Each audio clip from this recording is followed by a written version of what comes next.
ক্ষয় নেই, যে আজকে এটা আছে শরীরের যেমন ক্ষয় হতে পারে কিন্তু আত্মার ক্ষয় নেই। তাহলে যদি কোনো ব্যক্তি জানে, হ্যাঁ, তাহলে সে কিভাবে অন্য ব্যক্তিকে হত্যা করতে পারে। এখানে দেখতে পাচ্ছি যে ব্যক্তি আত্মাকে অবিনাশী, নিত্য, অযোগ, অব্যয় বলে জানতেন, তিনি কিভাবে কাউকে হত্যা করতে পারেন। এখানে প্রচার হচ্ছে আমরা দেহ নই, আমরা হচ্ছি আত্মা। তাৎপর্যটা পড়ুন। হরে কৃষ্ণ। সব কিছুরই যথার্থ উপযোগিতা আছে এবং যিনি পূর্ণ জ্ঞান সম্পন্ন, তিনি জানেন কোন জিনিস কোথায় এবং কিভাবে প্রয়োগ করলে তার পূর্ণ সদ্ব্যবহার করা হবে। তেমনি হিংসারও যথার্থ উপযোগিতা আছে এবং যিনি যথার্থ জ্ঞানী, তিনি জানেন কিভাবে হিংসার প্রয়োগ করতে হয়। বিচারক যখন আসামিকে খুনের জন্য দোষী সাব্যস্ত করে প্রাণদণ্ড দেন, তখন হিংসাত্মক কাজ করেছেন বলে বিচারককে কেউ অভিযুক্ত করে না, কেননা তিনি বিচারের রীতি অনুযায়ী এই দণ্ড দেন।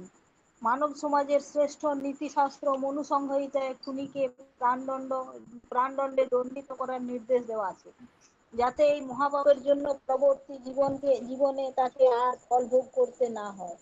তাই রাজা যখন খুনিকে প্রাণদণ্ডে দণ্ডিত করেন, তখন তা আর তার জন্য মঙ্গলের জন্যই করেন। তেমনি শ্রীকৃষ্ণ যখন যুদ্ধ করবার আদেশ দেন, তখন বুঝতে হবে যে চরম বিচারের জন্যই তিনি এই হিংসার বিধান করেছেন। তাই অর্জুনের কর্তব্য হচ্ছে ভগবানের নির্দেশ পালন করা। এ কথা জেনে যে কৃষ্ণের জন্য যুদ্ধ করার এই ধরনের কার্যকলাপ কখনোই হিংসাত্মক নয়, যেহেতু তার ফলে মানুষ তথা আত্মার বিনাশ হয় না। সুতরাং সুবিচারের স্বার্থেই তথাকথিত হিংসাত্মক কার্যকলাপের অনুমতি দেওয়া হয়েছে।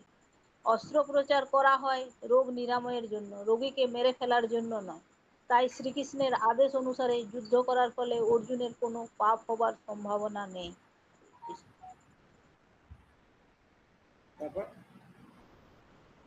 হ্যাঁ, হ্যাঁ, শেষ প্রভু। আচ্ছা, ঠিক আছে। উপরন্তু পাপ হওয়ার সম্ভাবনা নেই, উপরন্তু তাতে মানব সমাজের হচ্ছে সর্বাঙ্গীন মঙ্গল কামনা হবে। এখানে দেখুন দু তিনটে জিনিস বলা হচ্ছে, দেখুন, হ্যাঁ, সব উপযোগিতা আছে।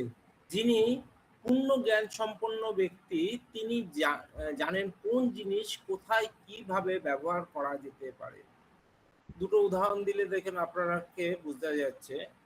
একটা হচ্ছে হনুমান হচ্ছে ভগবান রামচন্দ্রের হচ্ছে ভক্ত, হ্যাঁ, তিনি সবসময় ভগবান রাম রাম রাম মুখে নিয়ে আছে। এই হনুমান, নর্মালি আমরা ভক্তি জীবনে যখন আসি আমাদের বলা হয় আপনারা হিংসা করবেন না, আপনারা ক্রোধ করবেন না, তাই তো বলা হয় তো নাকি? এই হিংসা ক্রোধ বৈষ্ণবের লক্ষণ, তাই তো। কিন্তু এই হিংসা এবং ক্রোধও কিন্তু ভগবানের সেবায় নিয়োজিত করা যায়। কিভাবে নিয়োজিত করা যায় সেটা হনুমান তার জীবন দিয়ে দেখিয়েছেন। যেই মুহূর্তে আমরা হিংসা বা ক্রোধ তখনই করতে পারি যে ভগবানের সম্বন্ধে বা গুরুদেবের সম্বন্ধে বাজে কথা বলছে, খারাপ কথা বলছে, তার ক্ষতি করবার চেষ্টা করছে, তখন কিন্তু আমরা যথার্থ হিংসা বা ক্রোধ দেখাতে পারি। এরকম নয় যে আমাদের ইন্দ্রিয় তৃপ্তি করবার জন্য হিংসা ক্রোধ দেখাচ্ছি। বোঝা যাচ্ছে?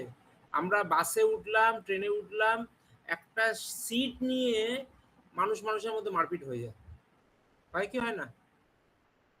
হ্যাঁ প্রভু, হয়।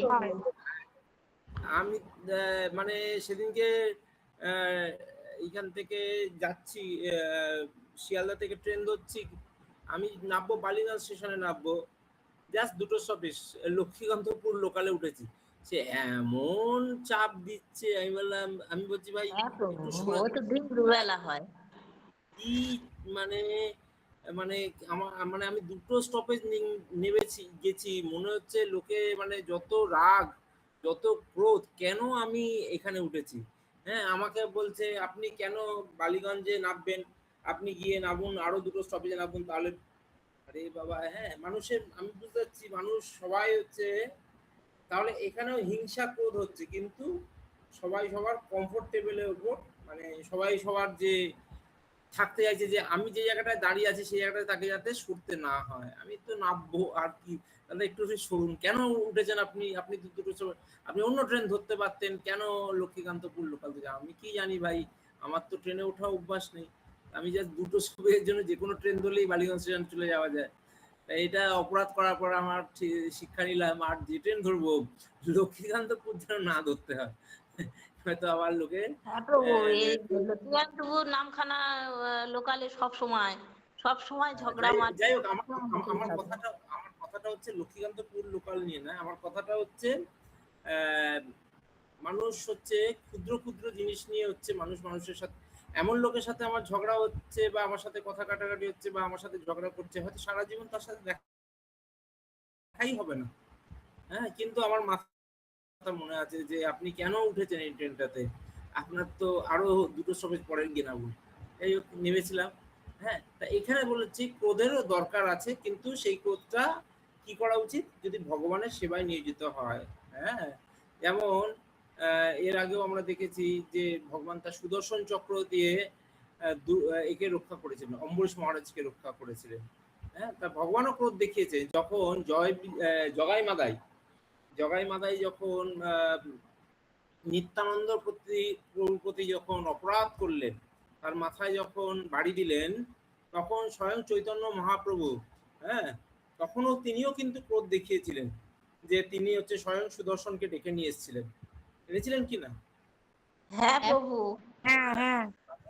তাহলে কি দাঁড়াচ্ছে, কখন ক্রোধ করতে পারি, যখন ভগবান অথবা ভক্তের উপর যখন আঘাত আসবে তখন কিন্তু আমরা ক্রোধ দেখাতে পারি, সে তখন কিন্তু ক্রোধটা কিন্তু অন্যায় নয়, কিন্তু আমার নিজের ইন্দ্রিয় তৃপ্তির জন্য যদি ক্রোধ দেখাই সেটা হচ্ছে অন্যায়। হ্যাঁ, এখানে দেখুন উদাহরণ দিয়েছে, যেটা আমি ব্লু কালার করেছি, বিচারক আসামিকে খুন দিয়ে খুনের জন্য দোষী সাব্যস্ত করে প্রাণদণ্ড করছে।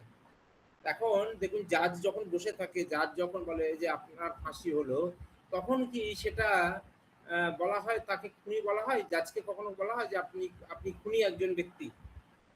না না কেন বলা হয়? না প্রভু। কেন? তিনি বিচারের আসনে আছেন, তাকে সেই ক্ষমতাটা দেওয়া হয়েছে। ঠিক একইভাবে রাজা এবং আহ, বিচারক সেই জায়গাটায় আছে, তিনি যেটা করেন সেটা হচ্ছে কি লোকের ভালোর জন্য করছে তাকে। এবার আপনি বলতে পারেন যে প্রভু উনি তো হয়ে গেলেন, কি বলে, ওনার তো জীবনহানি হলো, ওনার কি করে ভালো হলো?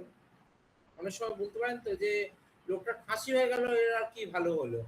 কিন্তু আপনি যদি ন্যায় সংহিতার কথা চিন্তা করেন বা মনুসংহিতার কথা চিন্তা করে দেখেন, আর যদি ভাবেন যে আত্মা পরজন্ম আছে, আপনি চিন্তা করতে, আগের দিন আমি বলেছিলাম যে একটা অপরাধের জন্য একটা লোকের কবার শাস্তি হওয়া উচিত? একটা অপরাধের জন্য একটা লোকের কতবার শাস্তি হওয়া উচিত? একবার। একবার। যদি দুবার শাস্তি হয় সেটা কি উচিত না অনুচিত? উচিত না, অনুচিত। অনুচিত প্রভু। অনুচিত। ঠিক একইভাবে একটা লোক ধরুন একবার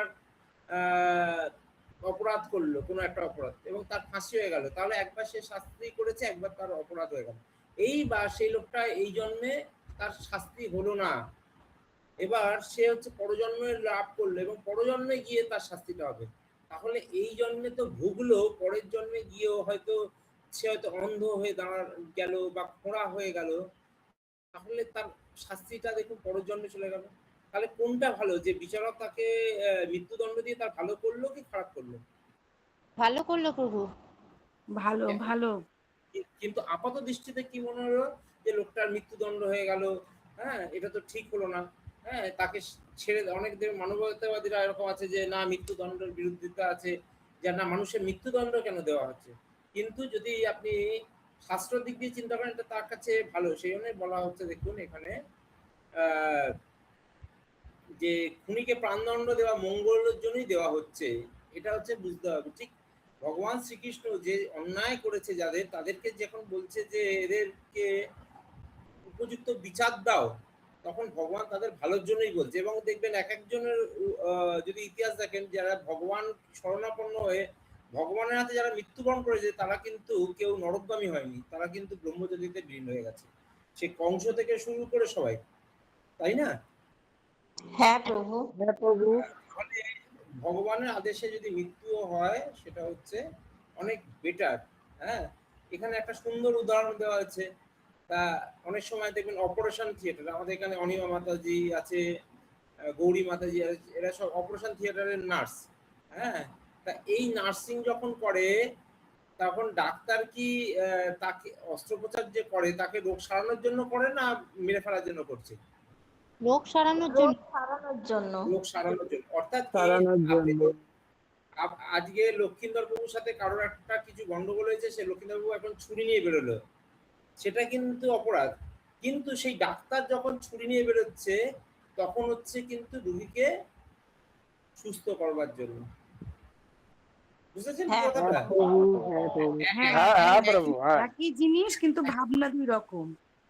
হ্যাঁ, বুঝতে হবে যে আমি কোন ভাব নিয়ে করছি। ভগবান কিন্তু এরকম নয় যে কারোর ওপর ব্যক্তিগত ক্রোধের জন্য চলো আজকে আমাকে অপমান করেছিল, আমি যখন বলেছিলাম যে তোমরা মিটমাট করে দাও, তুমি এই মিটমাট করে দাও, আজকে আমাকে বন্দি করবার চেষ্টা করেছে দুর্যোধন, আজকে তার জন্য আমি তোমাকে বন্দি করছি, তা নয়। কিন্তু ভগবান যেটা করছে, এই জগতে পাপ বেড়ে গেছে, সেই পাপটাকে কি করে লাঘব করা যায় সেখান তার জন্য কিন্তু যুদ্ধ করবার কথা বলছে। ক্লিয়ার না সবার কাছে? हाँ হ্যাঁ प्रभु। আচ্ছা, এইবার আমার কি একজন বলুন যে কালকে আমি যে প্রশ্নটা করেছিলাম, দেহ তো খুন করে না, দেহ তো কোনো অপরাধ করে, সরি, দেহ খুন করে আত্মা খুন করে না, দেহ অপরাধ করে আত্মা, তাহলে মৃত্যুর পর আত্মা, ধরুন বলে না আত্মা তার কর্মফল অনুসারে শরীর প্রাপ্ত হচ্ছে, তো দেহ তো কর্ম করছে, তার কিন্তু কর্মফলটা ভুগছে আত্মা, আত্মা তার কর্মফল অনুসারে শরীর প্রাপ্ত হয়। এবার প্রশ্ন, আপনারা উত্তরটা বলুন, কে বলবেন? যে দুজন বলুন, কেউ যে নাম বলবেন তারপর বলবেন। হ্যাঁ, কারা কি মনে হয় আপনাদের? আমার প্রশ্নটা ক্লিয়ার হয়েছে কি সবার কাছে? আবার বলবো হ্যাঁ হ্যাঁ প্রশ্নটা? হয়েছে প্রভু, বলবো, চেষ্টা করব। পম্পা মাতাজি নাম বলবেন, আমি বলেছি পম্পা মাতাজি, তাই তো বলছেন? হ্যাঁ বলুন। হ্যাঁ হ্যাঁ, বলছি একটা আত্মা একটা ছোট দেহকে করে, ধারণ করে, মানে ছোট করে বলবেন। আত্মাটা। হ্যাঁ মাতাজি। হ্যাঁ হ্যাঁ, মানে উত্তরটাই বলছি, ওই যে আত্মাটা, যেমন আমি, আমার আত্মাটা আমার আমার দেহটা, এই দেহটা ধারণ করেছে। এবার এই দেহটা দিয়ে উম, আত্মাটা আছে বলে দেহটা কাজ করতে পারছে, আত্মা দেহটা দিয়ে খারাপ কাজ করছি বলে আত্মাটা কষ্ট পাচ্ছে। মানে আমার এই দেহটাকে খারাপ কাজে লাগাচ্ছি, আত্মার সহযোগিতায়, কারণ আত্মা না থাকলে তো আমি কোনো কাজ করতে পারবো না, আত্মা আছে বলেই কোনো কাজ করতে পারছি। আর সেই আত্মাটাকে আমি খারাপ কাজে লাগাচ্ছি, মানে আত্মা দেহকে ধারণ করে আছে, সেই দেহটাকে দিয়ে আমি খারাপ কাজ লাগাচ্ছি, মানে অপব্যবহার করছি খারাপ আত্মাটা, দেহ দেহ ঠিক আছে, দেহটা যে বোঝা আত্মাকে গেছে। ধারণ পরের করেছে। জন আসুন, ঠিক আছে, পরের জন আসুন, কে বলবেন আর? হ্যাঁ, হরে কৃষ্ণ প্রভু, আমি একটু চেষ্টা করি সুলেখা মাতাজি। হ্যাঁ বলুন মাতাজি। প্রভু, আমাদের তো দেহে আত্মা এবং পরমাত্মা দুজনেই অবস্থান করেন। এরপর আমরা যে কর্ম করি, আত্মা পরমাত্মা সেটা সাক্ষী রূপে সেটাকে লক্ষ্য করেন, দেখেন। এবার আচ্ছা, আমাদের দেহ যে যে কাজগুলো করে আমরা আত্মা এবং সেই পরমাত্মা রূপে সাক্ষী, তখন সেই কাজের ফলের ভোগটা আত্মাকে ভোগ করেন। ঠিক আছে, আর কে বলবে বলুন? আর প্রভু কার আমি একটু বক্তব্য? हरे বলবো। कृष्ण प्रभु जी। প্রভু, পঙ্কজ বাবু বলবে, অভিষেক বাবু বলবে, পঙ্কজ বাবু বলে নিই, তারপর অভিষেক বলবে। হ্যাঁ, পঙ্কজ বাবু বলুন। प्रभु जी को हमारा जो शरीर मिलता है वो तो हमारी चेतना के अनुसार होता है ना, जैसा हम सोचेंगे उसके अनुसार हमें अगला शरीर मिलेगा। हाँ ठीक है। जैसे जल भरत का कहानी आता है, हाँ वो हिरण के मुंह में पड़ गए थे तो उनका उनका शरीर हिरण का मिला अगले जन्म में। ठीक है। कुछ समझ में, एक्चुअली कुछ समझ में नहीं आ रहा। आप दो मोबाइल ऑन है क्या आपका? हरे कृष्ण प्रभु। অভিষেক বাবু বলুন, नहीं, তারপর ये नहीं है शायद। আচ্ছা, অভিষেক বাবু বলুন কি বলছেন, তারপর ডলি মাতাজি বলুন। অভিষেক বাবু কৃষ্ণ প্রভু বলবো। বলুন, বলুন। শোনা যাচ্ছে? হ্যাঁ, একটু জোরে হ্যাঁ প্রভু, বলুন। গীতায় বলা হয়েছে যেমন, হ্যাঁ শোনা যাচ্ছে প্রভু? বলুন। কৃষ্ণ। শুনতে পাচ্ছে সবাই, বলুন আপনি। হ্যাঁ হ্যাঁ, গীতায় বলা হয় যে মানুষ যেমন পুরানো পোশাক ত্যাগ করে নতুন পোশাক পরে, আত্মাও তেমনি জীর্ণ পোশাক ত্যাগ করে নতুন দেহ ধারণ করে। অর্থাৎ মারামারি বা বিবাদ দেহ করলেও তার পেছনে ইচ্ছা বা বুদ্ধি থাকে, যা মনের বা আত্মার সাথে যুক্ত। এছাড়া প্রভু আর একটা উদাহরণ বলি, একটি গাড়ির চালক যদি ট্রাফিক আইন ভেঙে দুর্ঘটনা ঘটায়, তবে শাস্তি গাড়িটা পায় না, শাস্তি পায় তার চালক। ঠিক তেমনি দেহ হলো গাড়ি বা তার আত্মা। এই দেহ হলো গাড়ি আর আত্মা হলো তার চালক। তাই দেহের মাধ্যমে করা সমস্ত কাজ, ভালো মন্দ, আত্মাকেই পরবর্তী জন্মে ভোগ করতে হয়। প্রভু এইটুকুনি বললাম। ডলি মাতাজি, ঠিক আছে, ডলি মাতাজি বলুন। প্রভু আমি যা বলতে চাইলাম অভিষেক প্রভু আগেই বলে দিলেন। আপনি মানে বলুন। আমি বলতে চাচ্ছিলাম যে আমরা যখন কোনো ড্রেস পরি, ঠিক আছে, আমাদের পোশাকটা হলো আমাদের দেহ, আর আমি যে দাঁড়িয়ে আছি আমি মানুষটা হলো আত্মাকে আমি তুলনা করছি। তো ড্রেস যখন নোংরা হয়ে যায় কোনো কারণে, তখন কিন্তু ড্রেসের কিছুই যায় আসে না সেটাতে, কিন্তু প্রবলেমটা কার হয়? আমাদের। আমরা সেটা নিয়ে ক্লান্ত হই বা আমরা দুঃখ পাচ্ছি বা কষ্ট পাচ্ছি।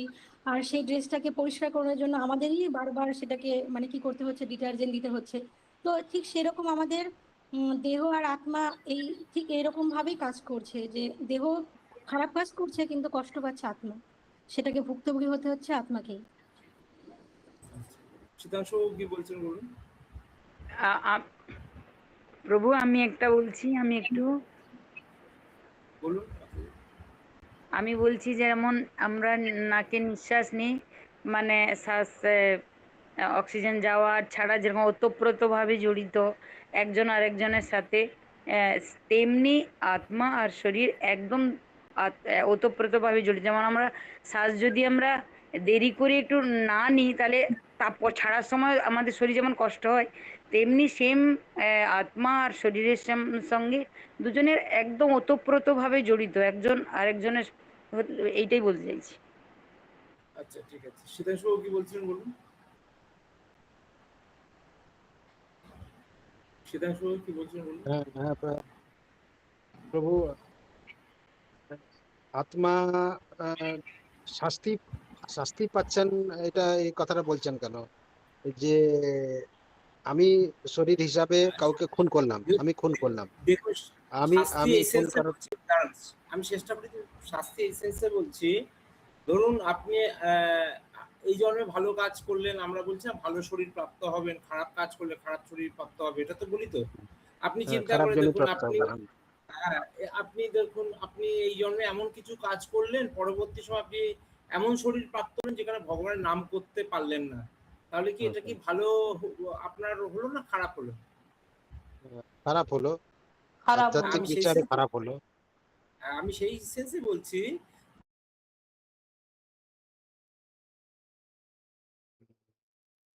যে শরীর, আত্মা তো আর দোষ করেনি, তাহলে আত্মা কেন সাফার করছে ওই খারাপ শরীরটাতে, সেটাই আমি বলছি। বলুন। আমার প্রশ্নটা পরমাত্মা সবার কাছে সাক্ষী রূপে, পরমাত্মা সাক্ষী রূপে থেকে আমাদের শরীরে থেকে হয়তো শাস্তি প্রদান করছেন। আচ্ছা, হয়তো। ঠিক আছে, দেখি ভগবান কি তার উত্তর দেয়। চলুন। হ্যাঁ, অভিষেক প্রভু, ডলি মাতাজি দুটো বললেন, বাসাংশী জিন্নানি, বাসাংশী জিন্নানি আছে পরে, দেখি ভগবান স্বয়ং কি উত্তর দেয়। চলুন আমরা যাই পরের শ্লোকটা। পরের শ্লোক কে পড়বে? 2 নম্বর কাজ ছিল অমিত প্রভু।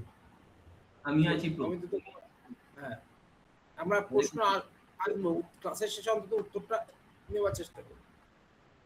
22 নম্বর শ্লোক হচ্ছে সংগতি, হচ্ছে অর্জুন বলছে আত্মা অবিনাশ্য হলেও শরীরের নাশ হয়, এটি পর্যালোচনা করে শোক করছি।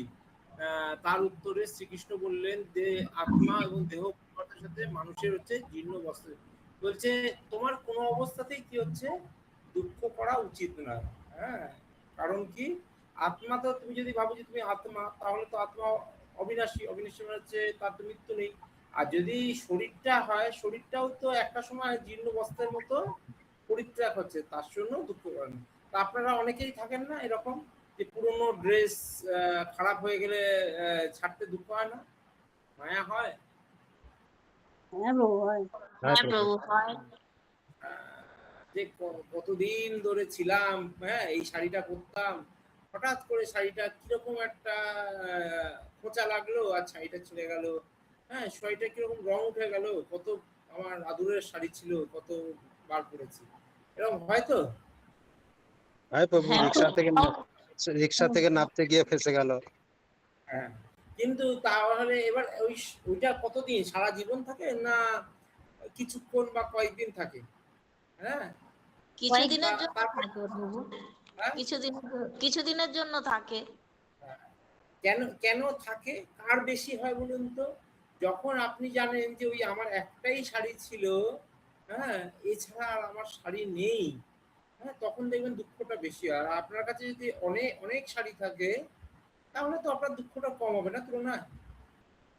হ্যাঁ প্রভু, হ্যাঁ প্রভু, হ্যাঁ প্রভু। হয় না এখন, অনেক তো ফ্যামিলিতে এরকম, অনেক ফ্যামিলিতে এরকম দেখা যায় যে মানে এখন জানি না, দেখা যায় আগে দেখতাম বা এরকম যে সেই মাতাজির হয়তো একটাই শাড়ি আছে, হ্যাঁ সেই শাড়িটা কেচেছে হয়তো, হ্যাঁ সেই শাড়িটাই হয়তো শুকলে সে পরবে, এরকম আগে দেখা যেত, এখন জানি না দেখা যায় কিনা। আপনারা জানেন এরকম খবর? হ্যাঁ প্রভু, যে আমারই একটা- হচ্ছে ছোটবেলায়। হ্যাঁ কি বলেন? বলছি আমি টুম্পা মাতাজি, আমাদেরই ছোটবেলায় আমরা 5 ভাই বোন ছিলাম, তখন একটু অভাব ছিল বাবা, তখনই হয়তো এরকম জামা কাপড় না শুকলে হয়তো পরতে পারতাম না, এরকম অনেক সময় আবার হয়েছে। সেই জামা কাপড় চিন্তা করে দেখুন, আপনি না পরতে পারতেন না, সেই জামা কাপড়টা যদি ছিঁড়ে যেত তখন দুঃখ হতো, হ্যাঁ প্রভু, খুব তাই দুঃখ না? হতো। হ্যাঁ প্রভু। কিন্তু যদি একাধিক জামা কাপড় থাকতো তাহলে ততটা দুঃখ হতো না। এখন তো মুশকিল হচ্ছে, জামা কাপড় ছেড়ে কম, আমাদের খুব দুঃখ হয় আলমারিটার উপর। আলমারিটা খুলতে গেলেই দেখবেন হুড় করে পড়ে যায় জামা হ্যাঁ, কাপড়। একদম একদম প্রভু, আমি ওটাই বলতে চাইছিলাম যে এখনকার দিনে আর হয় না দুঃখ, এখনকার ছেলে মেয়েরা ভালো ভালো সব নতুন নতুন বাদ দিচ্ছে। না না, আমি আমি আমি আমি আমার কথাটা আমি একটা উদাহরণ টানছি, আপনারা ভাববেন না ওটাই উদাহরণ, আমি লক্ষ্মীকান্তপুর লোকালটা তুলেছি, আমি ওটা একটা উদাহরণ। ঠিক একইভাবে এখনকার দিনে বলছি এটা হচ্ছে ফিলিংস, যে একটা যদি জামা কাপড় থাকে, আপনি বলছেন এখনকার দিনে এরকমও পরিবার যদি থাকে, আপনি আপনাকে কেন্দ্র করে জগৎটা দেখছেন। কত এরকম ফ্যামিলি আছে, ধরুন এরকম ফ্যামিলি আছে যেখানে এখনো দুবেলা খেতে পারে না। আমরা তো দেখি পুরুলিয়া এমন ফ্যামিলি আছে এখনো নাকি বলে পিঁপড়ে এই করে খায়, জানি না এখন চলে কিনা। হ্যাঁ, তা এরকম কার কি হ্যাঁ আছে, আমাদের আমাদের কি নলেজ আছে, তাই না?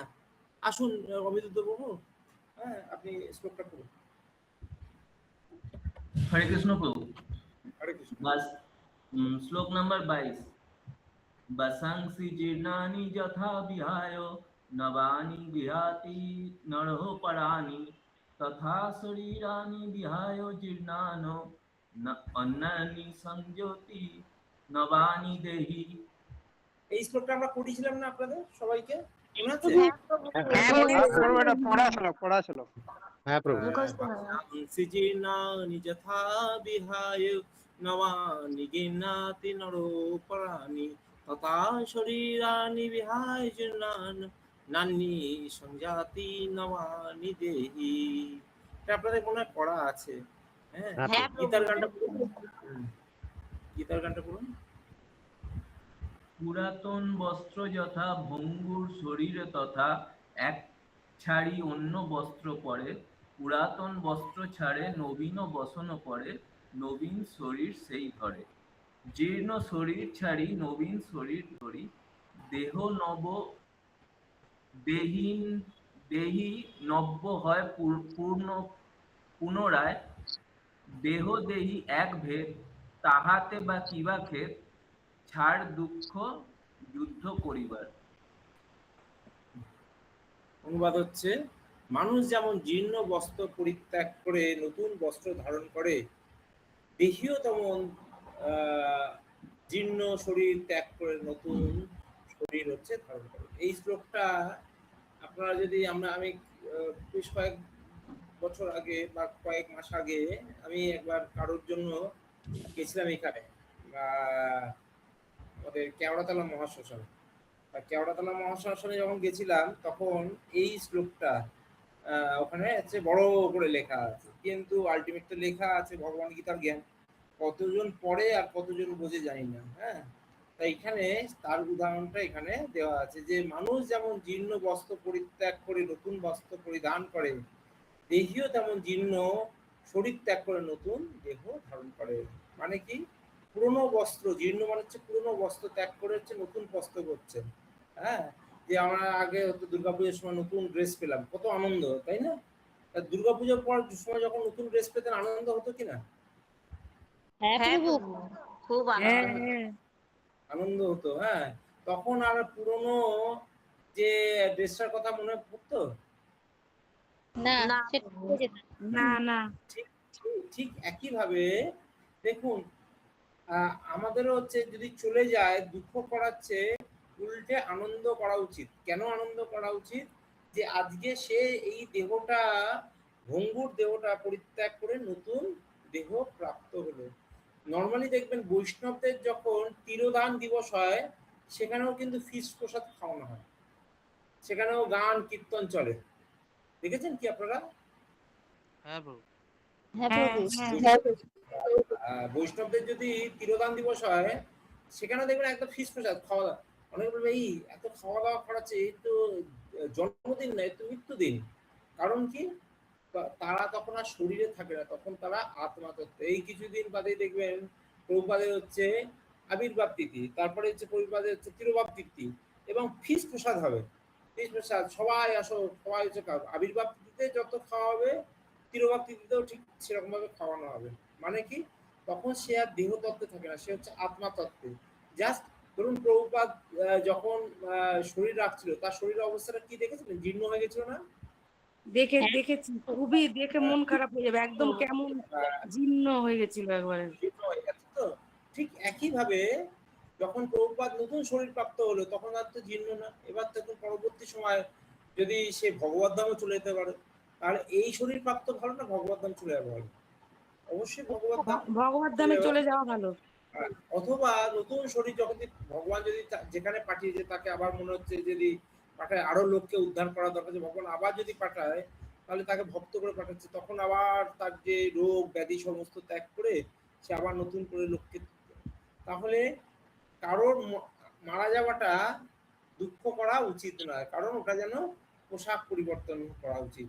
আপনারাও যখন পোশাক পরিবর্তন করেন সেরকম দুঃখ করা উচিত নয়। হ্যাঁ, ঠিক আছে, চলে গেছে ভালো ড্রেসটা, আবার এর চেয়ে হয়তো ভালো ড্রেস একটা আসবে। আপনি চিন্তা করে দেখুন, টুম্পা মাতা যে এক্ষুনি বলছিলেন যে প্রভু আমাদেরও এরকম ছিল, তাহলে চিন্তা করে দেখুন ওটা পরিত্যাগ করেছেন, হ্যাঁ, তারপরে তো আবার নতুন ড্রেস পেয়েছেন তো, তাই না? তাহলে এখন সেই সব দুঃখের কথা ভুলে গেছেন, ফলে আমাদেরও হচ্ছে দুঃখের কথা ভুলে গিয়ে নতুনের দিকে এগিয়ে যেতে হবে। মাতাজি পড়ুন, প্রভু পড়ুন তাৎপর্যটা।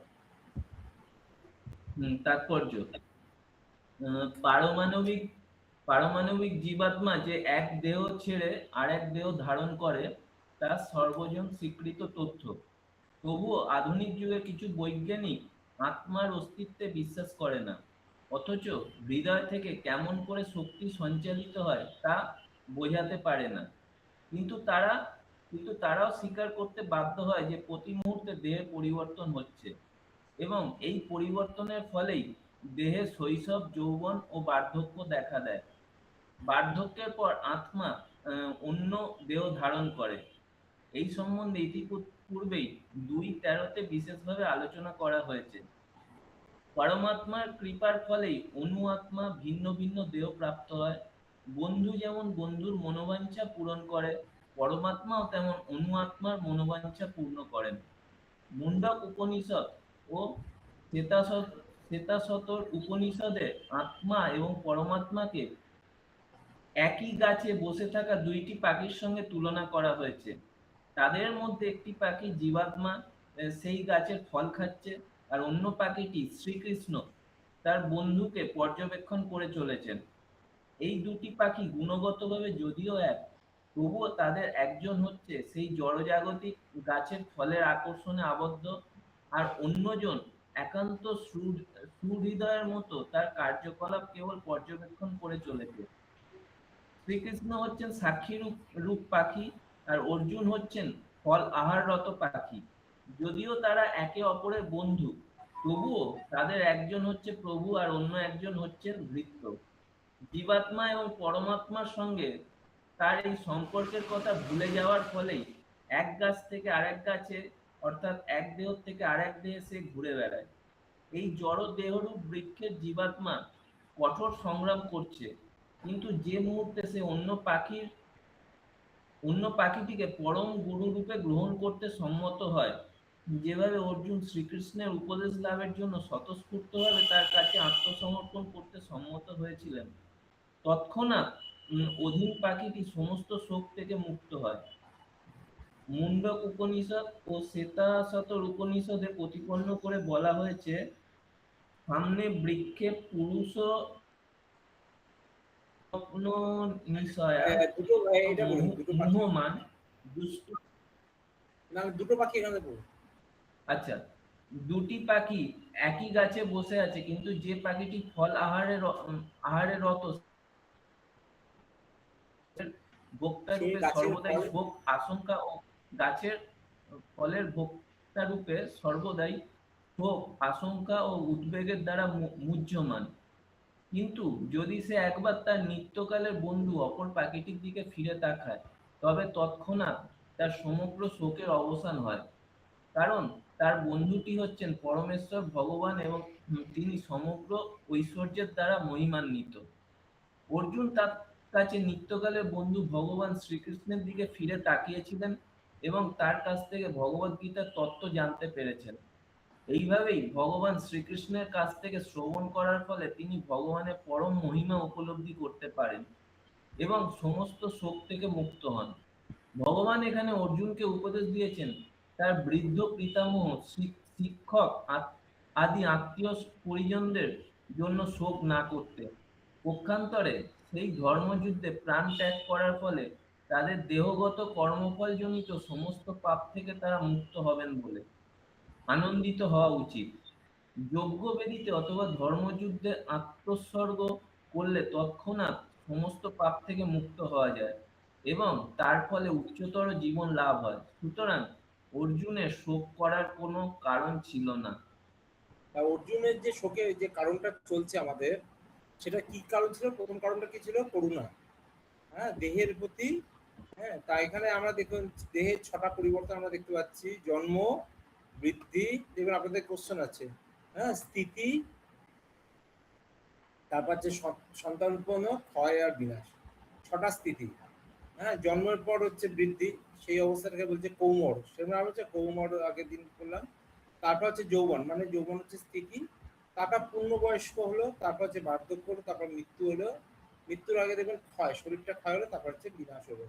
এটা হচ্ছে জড় দেহ। কিন্তু আত্মার কি হয়?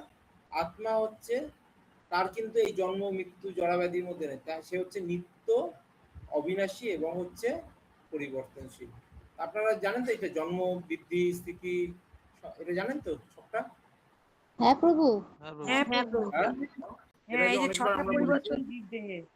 হ্যাঁ, জন্ম হলো, এবার মোটামুটি একটা 18 বছর পর্যন্ত দেখবেন খুব বাড়ছে, সে বনবিটা না খাইয়েও বাড়ছে সেটা। আর পর যৌবন হলো, যৌবন হচ্ছে স্থিতি, তখন বনবিটা কমপ্লেন খেলেও দেখবেন ছেলে আর বাড়ছে না। কিরে তুই আর বাড়বি না, আর লম্বা হবি না? হ্যাঁ, তখন হচ্ছে স্থিতি, হয়তো নাকি এরকম? হ্যাঁ প্রভু। তারপরে হচ্ছে পূর্ণবয়স্ক হয়ে গেল। এবার পূর্ণবয়স্ক হলে এবার তোর বিয়ে দেওয়ার বয়স হয়ে গেছে, তাকে একটা বিয়েতে দেওয়া হলো, বিয়ে দেওয়ার পর আবার নেক্সট জেনারেশন তৈরি হলো, হ্যাঁ, সন্তান হলো। তারপর দেখা যাচ্ছে তার হচ্ছে একটু বার্ধক্য হচ্ছে, হ্যাঁ, চুলগুলো পাকছে, হ্যাঁ, তখন আস্তে আস্তে কি হচ্ছে শরীরের মধ্যে ক্ষয় দেখা দিচ্ছে। আগে যতটা এনার্জি ছিল, কাজ করতে পারছিলাম, এখন সেরকম সেই এনার্জি হচ্ছে না। তাহলে বুঝতে হবে সবাইকে এই দিনটার জন্য যেতে হবে ক্ষয়। তারপর একটা দিন হচ্ছে শেষ হয়ে গেল। এটা হচ্ছে দেহের পরিবর্তন, জড়দেহের 6টা পরিবর্তন। কিন্তু আত্মা হচ্ছে, আত্মার কোনো পরিবর্তন আমরা দেখতে পাচ্ছি, সেটা হচ্ছে আত্মা হচ্ছে পরিবর্তনহীন। 23 নম্বর শ্লোকটা আসুন, কে আছে?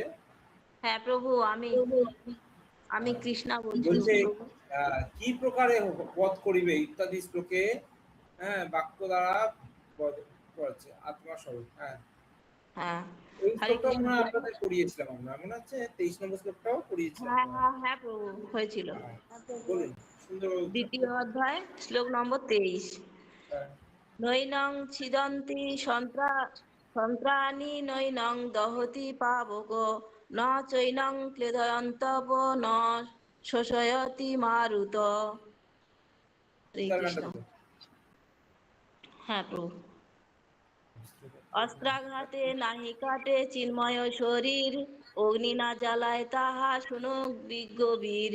জল দ্বারা নাহি ভিজে বায়ু না শুকায়, ঘাত প্রতিঘাত সব জড়েতে জুড়ায়। তাহলে হরে কৃষ্ণ। এইগুলো হচ্ছে আত্মার বৈশিষ্ট্যগুলো বলছে। হ্যাঁ, কি আত্মার বৈশিষ্ট্য কি? আত্মা অস্ত্রের দ্বারা কাটা যায় না। আত্মাকে অস্ত্রের দ্বারা কাটা যায় না। তাহলে সেদিনকে যে আমার আঙুল কেটে গেল, সেই লোকটা যে মার্ডার হয়ে গেল, তাহলে বলছে যে অস্ত্রের দ্বারা কাটা যায় না, তাহলে কি কাটা গেল? শরীর দেহ প্রভু। দেহ দেহ দেহ কাটা গেল, আত্মা। হ্যাঁ, আগুনে পোড়ানো যায় না। হ্যাঁ, আমার মাকে আমি নিয়ে গেলাম, আগুনে পুড়িয়ে দিলাম, তাহলে কি পোড়ানো গেল? পোড়ানো গেল দেহ তো। দেহটাই দেহ। আর যদি পোড়ানো যায় না যায়, আবার জলেও ভেজানো যায় না।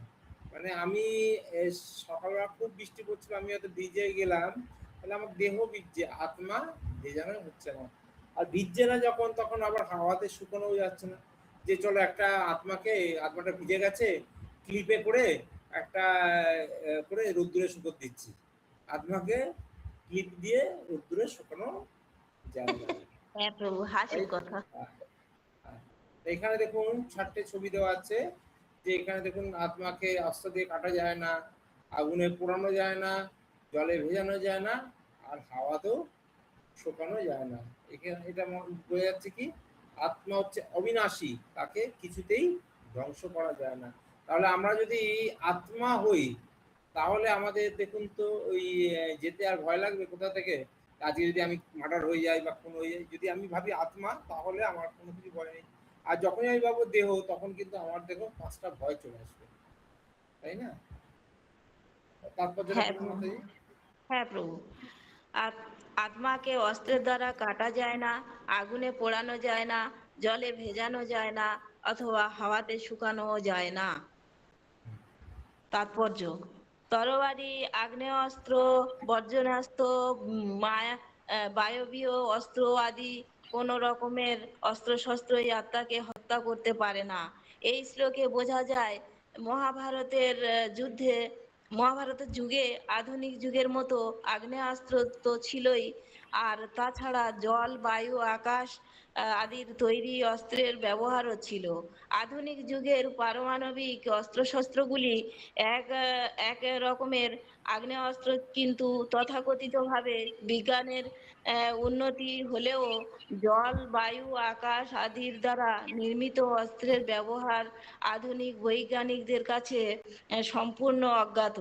মহাভারতের যুগে জলীয় অস্ত্রের দ্বারা পারমাণবিক অস্ত্রের মতো আগ্নেয়াস্ত্রকে খণ্ডন করা হতো, যা আজকের বৈজ্ঞানিকদের কল্পনারও অতীত।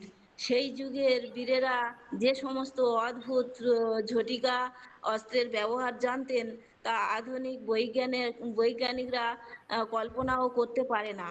অগ্নি, জল, বায়ু, আকাশ আদি এত সমস্ত অস্ত্র থাকলেও কোনো বৈজ্ঞানিক অস্ত্রের দ্বারাই আত্মাকে হত্যা করা যায় না।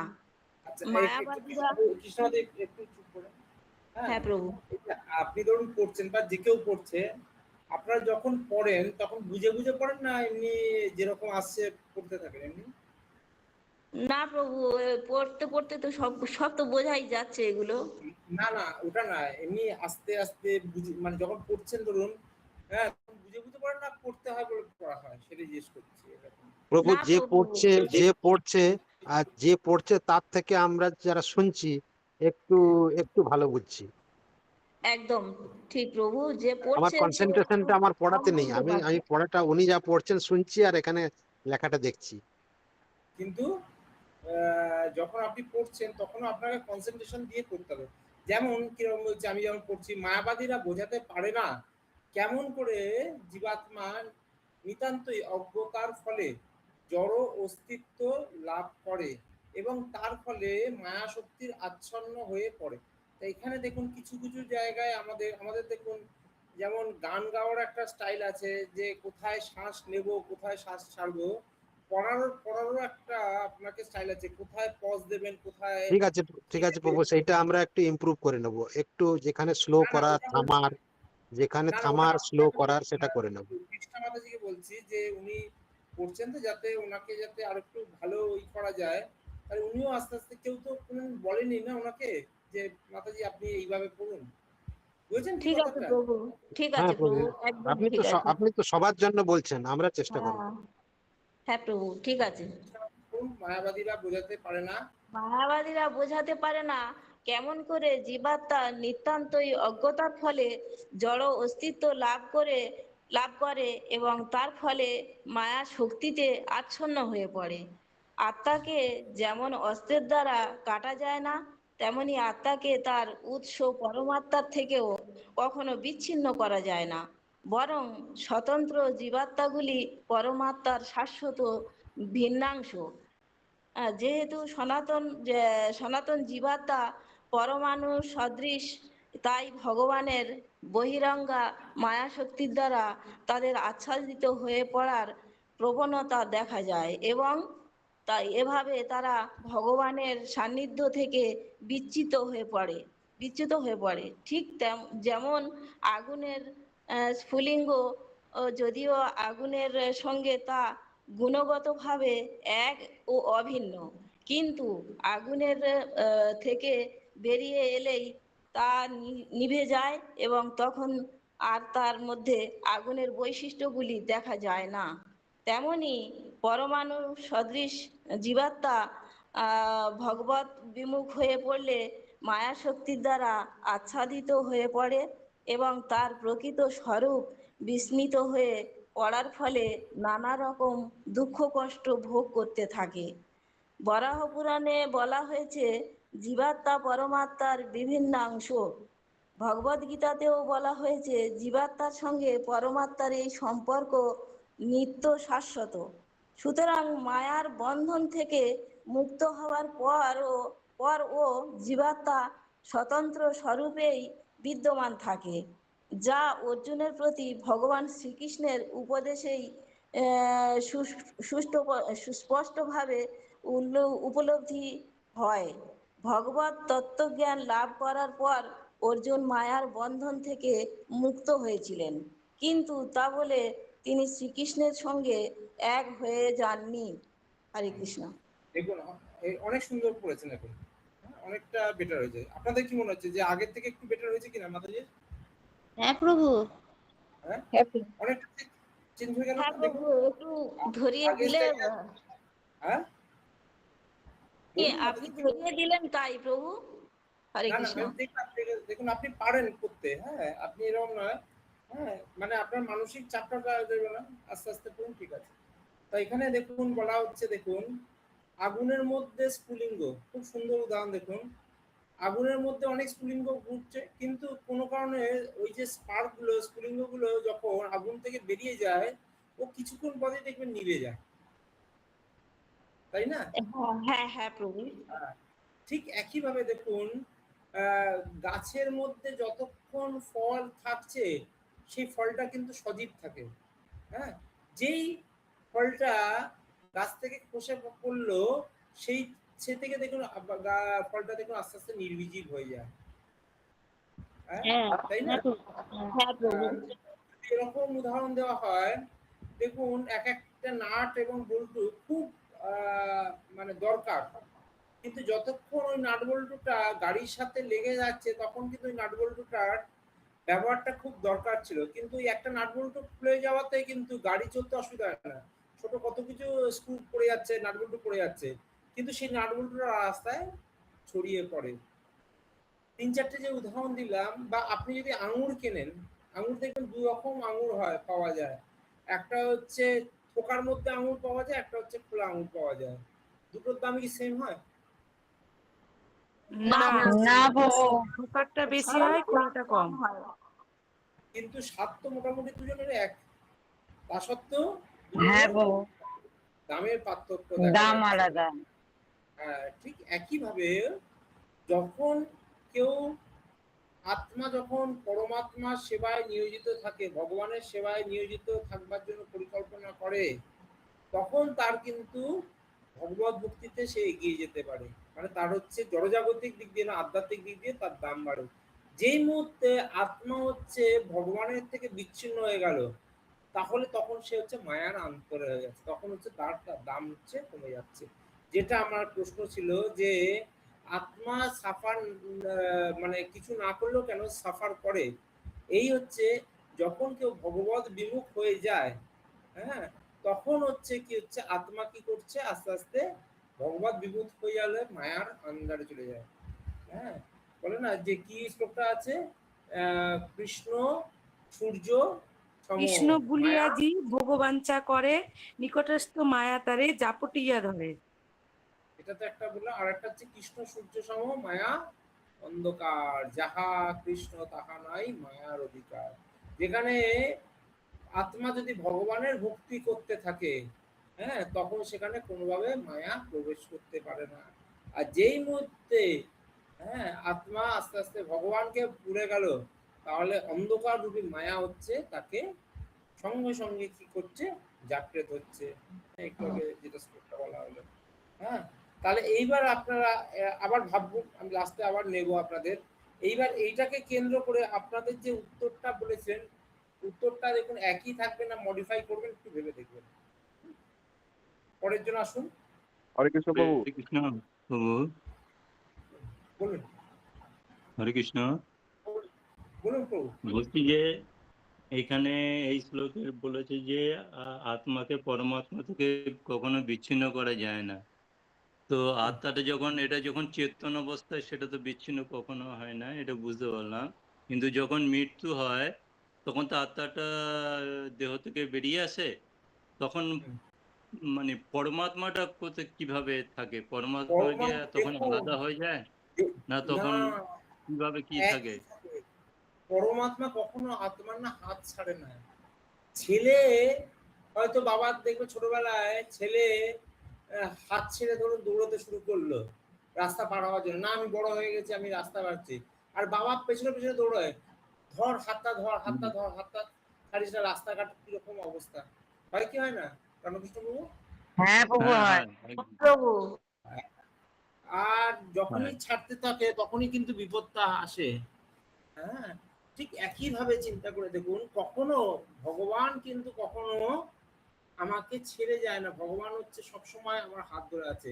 এইবার চিন্তা করে দেখুন, আমি তো অন্যায় করেছি, আমি তো পাপ করেছি, তার জন্য আমি হয়তো পরের বার হয়তো সাপের শরীর ধারণ করেছি, এবং ভগবানকেও আমি দেখুন কত কষ্ট দিচ্ছি, ফলে আমার তো যা হওয়ার হচ্ছে, এই পরমাত্মারূপী ভগবানকেও আমি ওই সাপের শরীরে ঢুকাচ্ছি।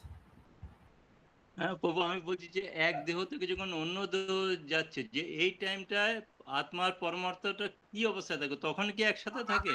সেটা আত্মা থাকছে, পরমাত্মা সেখানে সাক্ষী রূপে থাকছে, তখনও পাশাপাশি থাকছে, ফলো করছে তাকে, হয়তো এক শরীরে থাকতে পারে নাও থাকতে পারে, কিন্তু তাকে ফলো করছে। যেমন দেখুন, ভগবান যখন এই ব্রহ্মাণ্ড তৈরি করেছে, ভগবান ছেড়ে দেয়নি, কিন্তু এই ব্রহ্মাণ্ড করার সাথে সাথে তার মধ্যে কিন্তু গর্ভদাস বিষ্ণুকে ছেড়ে দিয়েছে। এবার যখন প্রোডাকশনের দায়িত্ব দিয়েছে ব্রহ্মাকে, তখনও ভগবান তাকে ছেড়ে দেয়নি। যখন এক একটা জীবাত্মা এসছে, তার মধ্যে কিন্তু ভগবান তার ক্ষীরোদক্ষা এই বিষ্ণু রূপে তার শরীরের মধ্যে প্রবেশ করেছে। পরমাত্মাটা চলে এসেছে।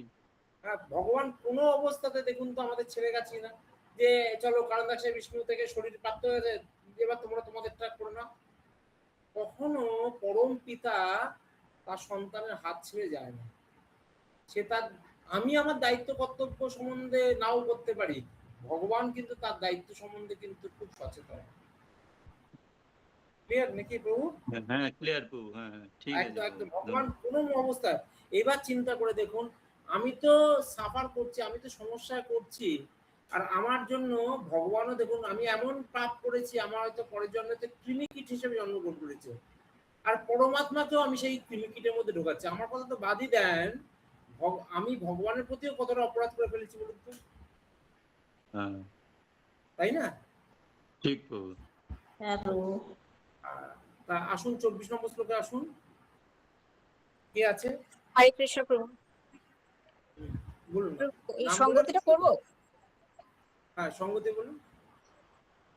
সঙ্গতি উক্ত বিষয়ে কারণ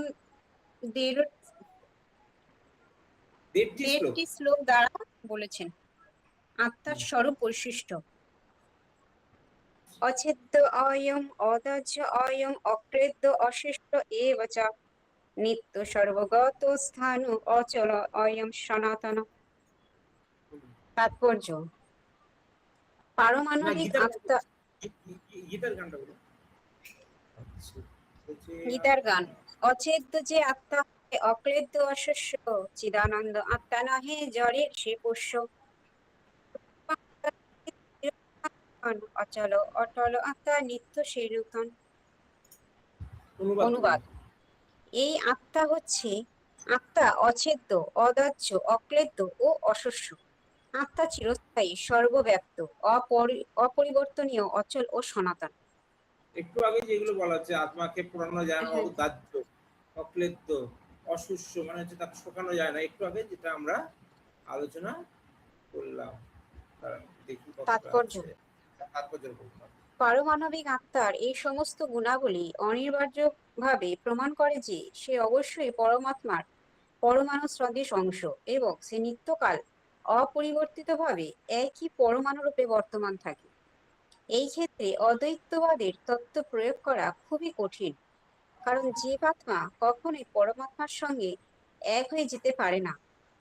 জড় কলস থেকে মুক্ত হওয়ার পর জীবাত্মা ইচ্ছে করলে ভগবানের দেহ নির্গত ব্রহ্মজ্যোতিতে চিৎমাত্রে বিরাজ করতে পারে, কিন্তু বুদ্ধিমান জীবাত্মারা ভগবত ধামে প্রবেশ করে ভগবানের সাহচর্য লাভ করে। এখানে সর্বগত সর্ব শব্দটি তাৎপর্যপূর্ণ, কেননা এই বিষয়ে কোনো সন্দেহ নেই যে ভগবানের সৃষ্টির সর্বত্রই আত্মা বিরাজ করছে। জলে, স্থলে, অন্তরিক্ষে, মাটির মধ্যে, এমনকি আগুনের মধ্যেও জীবাত্মা রয়েছে। আগুনে আত্মা নেই, এই মতবাদটি গ্রহণযোগ্য নয়, কেননা এখানে যে আগুন আত্মাকে দহন করতে পারে না। তাই সূর্যলোকেও সেখানকার উপযোগী দেহ ধারণ করে জীবাত্মা রয়েছে। সূর্যলোকে যদি জীব না থাকতো তাহলে সর্বগত সর্বত্র আত্মার গতি উক্তিটি অর্থহীন হয়ে যেত। আচ্ছা, ঠিক আছে, হরে কৃষ্ণ।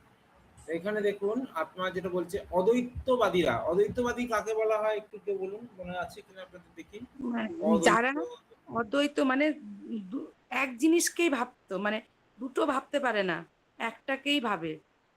যেমন তারা মানুষ আর ভগবানকে একই ভেবে ফেলে, কিন্তু আমাদের এই যারা আমরা ভগবানের সেবা করি তারা হচ্ছে মানুষ আর ভগবানকে কোনোভাবেই কোনো পরিস্থিতিতে এক ভাবতে পারে না। আর অদ্বৈতবাদীরা মানুষ আর ভগবানকে মানুষ কোনো অবস্থায় ভগবানের সমপর্যায়ে হতে পারে, এইরকম ভাবনা তাদের। ঠিক আছে, আপনি ঠিক বলেছেন। একটুখানি শুধু নোট করেন যে কি ভাবে বলতে হয় সেটা বলে দিচ্ছে। আর কে বলুন অদ্বৈতবাদী বলতে কি বুঝি, আমরা এর আগেও বলেছি। আশিস হাজরা বাবু একটু বলুন অদ্বৈতবাদী। হ্যাঁ বলছি অদ্বৈতবাদী হচ্ছে শঙ্করাচার্যের মতবাদ।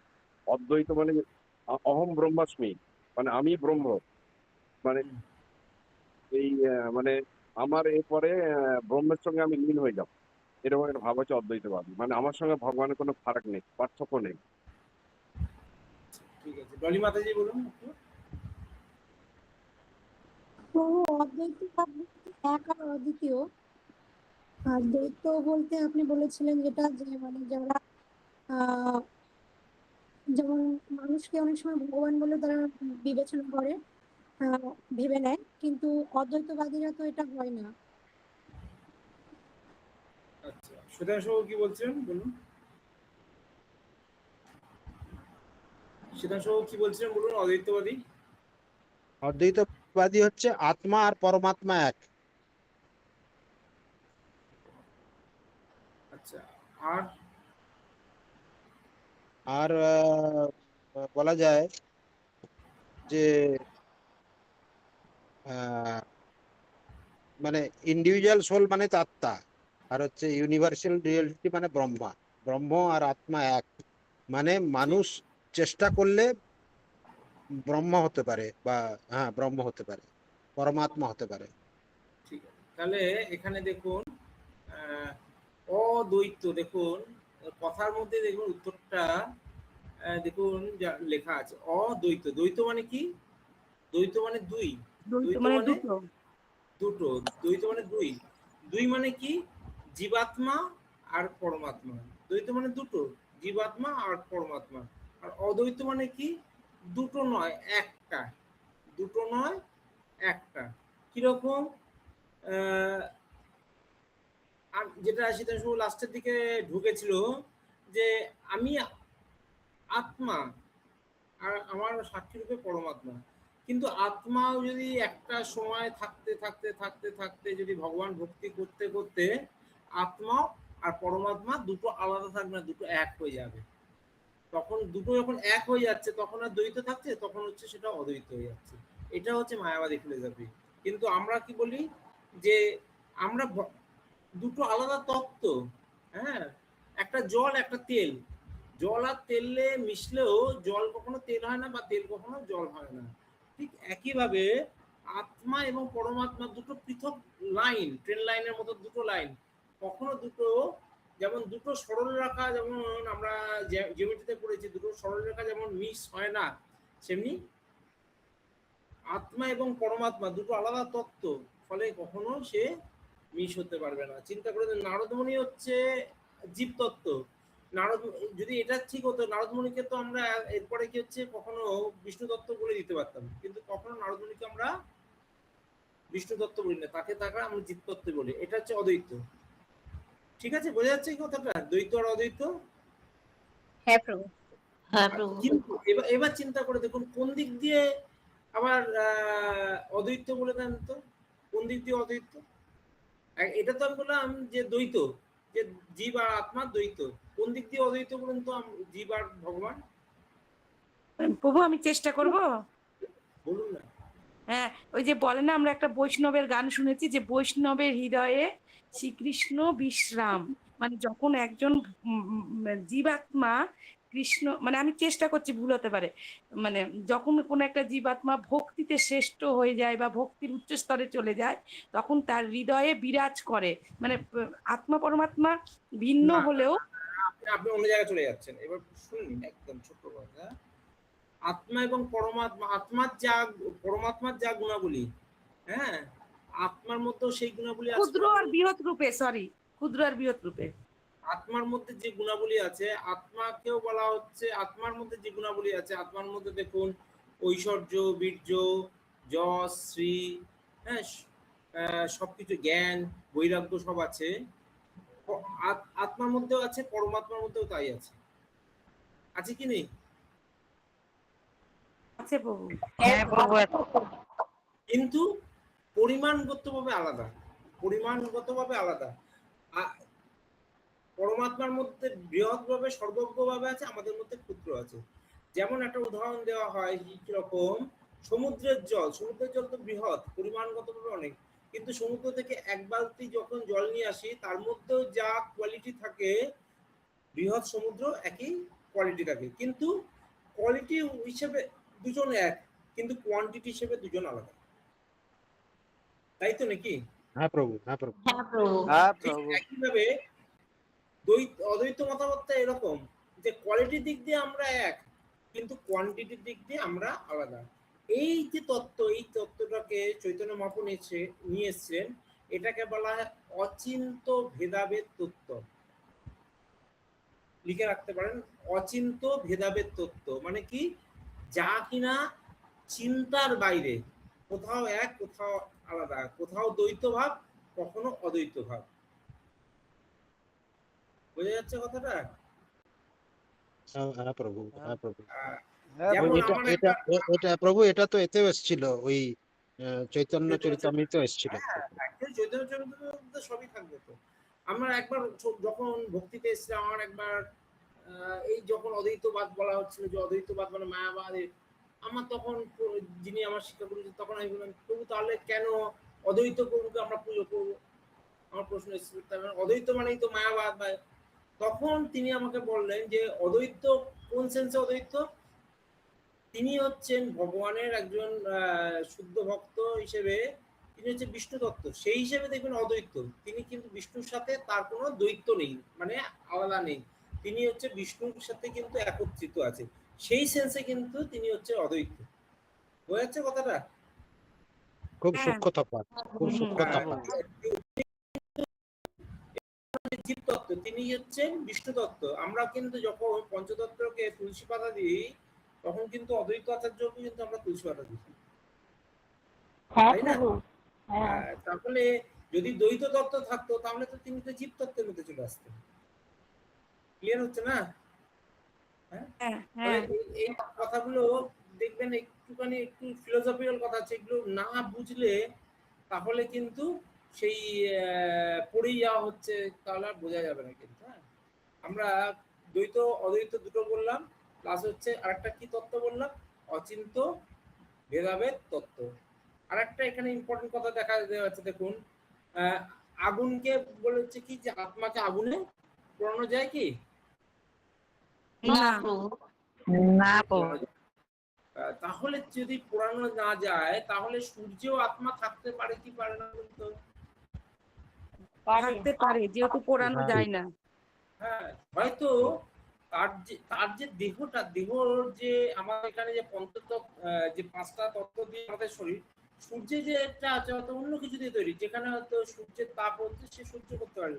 তার মানে এই নয় যে আমি এখানে দাঁড়িয়ে আমার চিন্তা করে আমি বলে দিলাম যে আমি যদি পুড়ে যাই তাহলে সূর্যে হয়তো এই শরীর এই পঞ্চভূত দিয়ে তৈরি, অন্য কিছু দিয়ে তৈরি হতে পারে। কিন্তু এইরকম নয় যে সূর্যে আত্মা নেই, সূর্যেও আত্মা থাকতে পারে। পরের জন্য আসে, বলুন কে আছেন?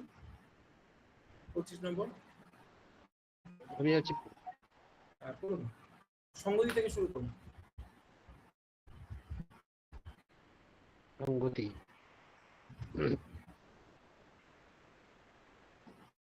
শ্লোক 25, সংগতি। উক্ত বাক্যের উপসংহার করছেন, আমি এই আত্মার স্বরূপ জেনে দেহের জন্য শোক করা উচিত নয়। অব্যক্ত অচিন্ত অয়মো বিকার্যে অমুচ্যতে তস্মাৎ দেবং বিদিতৈনং নানুশোচতি চতুর্মহসি। কাটা, গীতার গান। কাটা, জ্বালা, ভিজা, সুখা জড়ের লক্ষণ, জড়ের দ্বারা ব্যক্ত নহে, অব্যক্ত এখন, মন দ্বারা চিন্ত হয় জড়ের লক্ষণ। আত্মা জড় বস্তু নহে, অচিন্ত কথন, জড়ের বিকার হয় আত্মা অধিকার। জড় আত্মা অভিন্নতা শুনো বারবার, যথাযথ আত্মতত্ত্ব করহ বিচার, বিচার করিলে চিত্তে পাবে চমৎকার। যখন বিচার করবে আত্মা সম্বন্ধে তখন তোমার চিত্তটা চমৎকার হয়ে যাবে, মানে চিন্তা ভাবনা করবে। অনুবাদ হচ্ছে এই আত্মা হচ্ছে অব্যক্ত। অব্যক্ত, অব্যক্ত মানে কি? মানে প্রকাশমান দেখা যায়, অব্যক্ত মানে যেটা ব্যক্ত মানে কি? ব্যক্ত মানে তাকে ব্যাখ্যা করা যায়, ব্যক্ত মানে প্রকাশমান নয়, প্রকাশ করা যায় না। এই যে আমি বলে দিলাম আপনারা বুঝে গেলেন, এত সহজ নয়। অচিন্তকে চিন্তাও করা যায় না, এ এত গভীর। হ্যাঁ, তাহলে অতএব সনাতন স্বরূপ অবগত হয়ে দেহের জন্য তোমার শোক করা উচিত না। মানে আমি যত সহজে আত্মার কথা, পরের শ্লোকে আসবে দেখবেন যে আত্মা সম্বন্ধে এত কিছু করার পরও মানুষ কি হচ্ছে, তা সত্ত্বেও মানুষ আবার দেহগত অবস্থানের মধ্যে ফিরে যায়। আমরা এত বলছি আমি দেহ নই, আমি আত্মা আত্মা আত্মা করছি, পর মুহূর্তেই দেখবেন আমাদের কিন্তু আবার দেহগত অবস্থানে ফিরে যায়। কারণ এত পাওয়ারফুল আছে এই জিনিসটা, আমাদের মাথার উপর দিয়ে বেরিয়ে যায়। কিন্তু যে ব্যক্তি এটা বুঝে গেছে সেই কিন্তু তত্ত্বটা কিন্তু বুঝে গেছে। এবার আপনি বলবেন আমি তো প্রভু ক্লাস করেছি, আমি কেন বুঝিনি? বুঝবো তখনই যখন নিজের জীবনে এটা ইমপ্লিমেন্ট করবো। হ্যাঁ, চেতনার প্রয়োগ, আমি আত্মা। হ্যাঁ, প্রভু তাৎপর্য বলুন। পূর্বে বলা হয়েছে জড়জাগতিক বিচারে আত্মার আয়তন এত সূক্ষ্ম যে সবচেয়ে শক্তিশালী অনুবীক্ষণ যন্ত্রের সাহায্যেও তাকে দেখা যায় না, তাই সে অদৃশ্য। আত্মার অস্তিত্বকে পরীক্ষামূলকভাবে বা বৈজ্ঞানিক গবেষণার দ্বারা প্রমাণ করা যায় না। এর একমাত্র প্রমাণ হচ্ছে শ্রুতি প্রমাণ বা বৈদিক প্রমাণ। বা বৈদিক জ্ঞান। আত্মার অস্তিত্ব আমরা সব সময় অনুভব করতে পারি। আত্মার অস্তিত্ব সম্বন্ধে কারো মনে কোনো সন্দেহ থাকা উচিত নয়।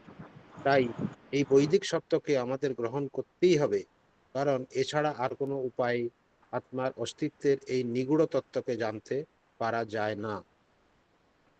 উচ্চতর কর্তৃপক্ষের উপর নির্ভর করে আমাদের অনেক কিছুকেই স্বীকার করতে হয়। আমাদের পিতৃ পরিচয় যেমন মায়ের কাছ থেকে জানা ছাড়া অন্য কোনো উপায়ে জানতে পারা যায় না, এবং মায়ের প্রদত্ত পিতৃ পরিচয়কে যেমন আমরা স্বীকার করতে পারি, মায়ের প্রদত্ত পিতৃ পরিচয় যেমন আমরা অস্বীকার করতে পারি না, আত্মা সম্বন্ধেও তেমন বৈদিক জ্ঞান বা শ্রুতি প্রমাণ ছাড়া আর কোনো উপায়েই জানা সম্ভব নয়। পক্ষান্তরে বলা যায় মানুষ সীমিত পক্ষান্তরে বলা যায়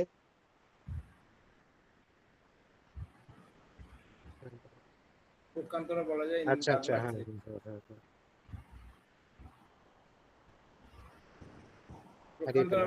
পক্ষান্তরে বলা যায় মানুষের সীমিত ইন্দ্রিয় লব্ধ জড় জ্ঞানের দ্বারা কখনোই আত্মার তত্ত্ব উপলব্ধি করা যায় না। বেদে বলা হয়েছে আত্মা হচ্ছে চেতন, আত্মা থেকেই সমস্ত চেতনার প্রকাশ। এই সত্যকে আমরা অনায়াসে উপলব্ধি করতে পারি। তাই যারা বুদ্ধিমান তারা এই বৈদিক সত্যকে স্বীকার করেন। দেহের পরিবর্তন হলেও আত্মার কখনো কোনো পরিবর্তন হয় না। চির অপরিবর্তনীয় আত্মা চিরকালই বিভু চৈতন্য পরমাত্মার পরমাণু সদৃশ অংশরূপে বিদ্যমান থাকে। পরমাত্মা অসীম, অনন্ত এবং আত্মা পরমাণু সদৃশ। আত্মার কখনো কোনো পরিবর্তন হয় না, তাই সে চিরকালই পরমাণু সদৃশই থাকে। তার পক্ষে বিভু চৈতন্য বিশিষ্ট পরমাত্মা বা ভগবান কখনোই সম্ভব নয়। বেদে নানা রকম ভাবে বারবার এই কথা উল্লেখ করা হয়েছে যাতে আমরা আত্মার অস্তিত্বকে উপলব্ধি করতে পারি। কখনো কখনো তত্ত্বকে নির্ভুলভাবে এই সম্যকরূপে বুঝতে হলে কোনো তত্ত্বকে নির্ভুলভাবে এই সম্যকভাবে বুঝতে হলে সেই জন্য তার পুনরাবৃত্তি দরকার। এখানে দেখুন অনেকে ইয়াং জেনারেশন এরকম থাকে, ধরুন ভগবানের কথা বললেন বা আত্মার কথা বললেন না, ওরা বিশ্বাস করতে চায় না। তাদের একটাই কথা হচ্ছে যে জিনিসটা আমরা চোখ দিয়ে দেখিনি সেটা বিশ্বাস করব না। তাই তো হয় তো? একদম তাই হয়।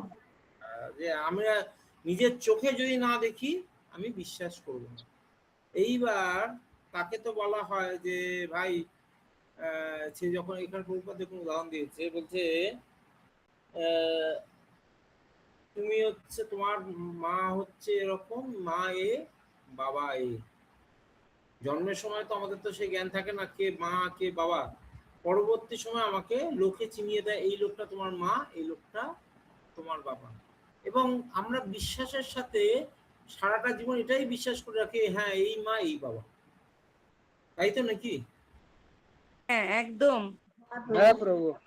হ্যাঁ চিন্তা করে দেখো। হ্যাঁ এইবার একমাত্র মাই হচ্ছে একমাত্র ব্যক্তি যিনি সঠিকভাবে বলতে পারবেন এই ব্যক্তি হচ্ছে তোমার পিতা। ভুল বললাম কি কথাটা? মাই একমাত্র ব্যক্তি যিনি বলতে পারবেন এই ব্যক্তি তোমার পিতা। ঠিক একইভাবে আমাদের নিজের বুদ্ধি দিয়ে আমরা কখনো কিন্তু বলতে যাব না যে এ হচ্ছে আমার পিতা নয়, অন্য লোক পিতা। হ্যাঁ এখনকার দিনে বিজ্ঞান উন্নত যে বলবে আমি ডিএনএ টেস্ট করব। এখন একটা বাবা হতে গেলে একটা পুরুষ দরকার। এখন আপনি ডিএনএ টেস্ট করতে শুরু করছেন আমার বাবা কি। সারা পৃথিবীতে বল যে এখন 700 কোটি জনগণ আছে। 700 কোটি জনগণ মানে তার অর্ধেক 350 কোটি, আপনি আপনার মাকে বিশ্বাস করছেন না, আপনি 350 কোটি লোকের ডিএনএ টেস্ট করে দেখছেন। তা সেটা হচ্ছে সময় সাপেক্ষ ব্যাপার, পয়সা সাপেক্ষ ব্যাপার, ফিজিক্যালি সম্ভব নয়। তার চেয়ে ভালো নয় কি আমার মা যেটা বললো আমি সেটাকে মেনে নিলাম, তাই তো নাকি? হ্যাঁ প্রভু, মা তো এক মিথ্যা বলবে না, কথায় মা তো ঠিকই হ্যাঁ? বলবে। ঝামেলা মা তো একমাত্র ঠিক করে বলতে পারবে, তাহলে মার উপর তো এবার আমি মায়ের কথা বিশ্বাস করছি না, মা যেটা বলছে সেটা ভুল বলছে, আমি নিজে টেস্ট করব। কারণ আমি বিজ্ঞানে পড়েছি, আমি সায়েন্সের ছেলে, আমি বিজ্ঞানে পড়েছি, না টেস্ট করে আমি না যাকে তাকে আমি বাবা বলতে পারবো না, তাহলে ফাঁস। ঠিক একইভাবে বৈদিক শাস্ত্র শ্রুতি প্রমাণ একমাত্র আমাদের বলে দেয় যে ভগবানকে, আত্মা কোথায় আছে, আত্মা বিশ্বাস এটা বলা হয়। এবার আমি মানবো না, তা মানবো না যখন তুমি সাফার করো, আর কি বলবে, এর চেয়ে বেশি তো কিছু নেই, তাই না? কিন্তু যে বুদ্ধিমান সে সারাটা জীবন নষ্ট করছে, যে বুদ্ধিমান সে হচ্ছে এক কথায় তার মায়ের কথাটা মেনে নিচ্ছে। ঠিক একইভাবে শাস্ত্রে যখন বলা হচ্ছে আমরা আত্মা, তখন আত্মা। শাস্ত্রে যদি না বলা হতো আত্মা নই, আমি আত্মা নই, এখানে শাস্ত্রটা তারা হচ্ছে মানছে না। পরের জন চলে আসুন, 26 নম্বর শ্লোকে। প্রভু একটা কথা বলুন না। বলছি, আমার এখন এক্ষুনি বসে ফিলিংসটা হলো, ধরুন আমি তো আত্মা, আমার তো অনেক জন্ম আগে হয়ে গেছে, এখনো হচ্ছে, আবার পরেও হবে, সে যে কোনো পশু পাখি যাই হোক। তো আমার যে যার সঙ্গে বিবাহ হয়েছে সে তো একটা ভিন্ন আত্মা, আবার আমার ছেলে যে হয়েছে সেও ভিন্ন আত্মা, সে এই জন্মের ছেলে হয়েছে, পরের জন্মে নাও হতে পারে, অন্য ছেলে অন্য বাবা পাবে, এই ভাগবতই আছে। তো এইগুলো কি করে হয়, এই যে ঘটনা ঘটিয়েছে কি করে, এই ঘটনা কে ঘটাচ্ছে, কিভাবে হচ্ছে এগুলো, সেটা আমার একটু আমি ফিলিংস আমার হলো। আমার মেয়েকে একবার এটার উত্তরটা দিয়েছিলাম, বুঝলেন তো, এইভাবে দিয়েছিলাম। আমি বললাম দেখ, তোর কিছু চাহিদা ছিল, তুই এরকম চেয়েছিলিস যে আমার জীবনে হয়তো এরকম একজন মা হবে, এরকম বাবা হবে, এরকম একটা চেয়েছিস তোর আশা। আমিও এরকম কিছু একটা চেয়েছিলাম যে আমার এরকম একটা মেয়ে হওয়া দরকার আছে, আমার এরকম হয়তো আমরা জানি না, আমার হয়তো আগের জন্মে, তার আগের জন্মে এরকম। আবার আমার ওয়াইফও কিছু একটা ভেবেছিল। আর ভগবানের পরিকল্পনা এতটাই নিখুঁত না, যেমন আমি তাকে উদাহরণ দিচ্ছিলাম, আমার হাতে একটা কৌটো ছিল আর একটা ঢাকা ছিল। সেই কৌটো আর ঢাকাটা যেমন পার্টিকুলার লক করা যায় না, যে দেখবেন অন্য ঢাকা এই কৌটোতে লাগে না, এই কৌটোর সাথে এই ঢাকাটাই লাগে। বুঝেছেন কি কথাটা আশিস বাবু? হ্যাঁ হ্যাঁ হ্যাঁ, শুনছি। হ্যাঁ, বুঝতে পারলাম, মানে জাস্ট ওর সাথে যেটা অ্যাডজাস্ট হবে। একদম মানে আমি কোথায় কিভাবে চেয়েছি, আমার মেয়ে কিভাবে চেয়েছে, আমার ওয়াইফ কোথায়, এবং ভগবানের কাছে এত সুন্দর একটা প্রোগ্রামিং। এখন দেখুন এআই তে কত পরিকল্পনা, আপনি কি ভাবছেন কি করছেন এআই কিন্তু তার আগে ভেবে যাচ্ছে,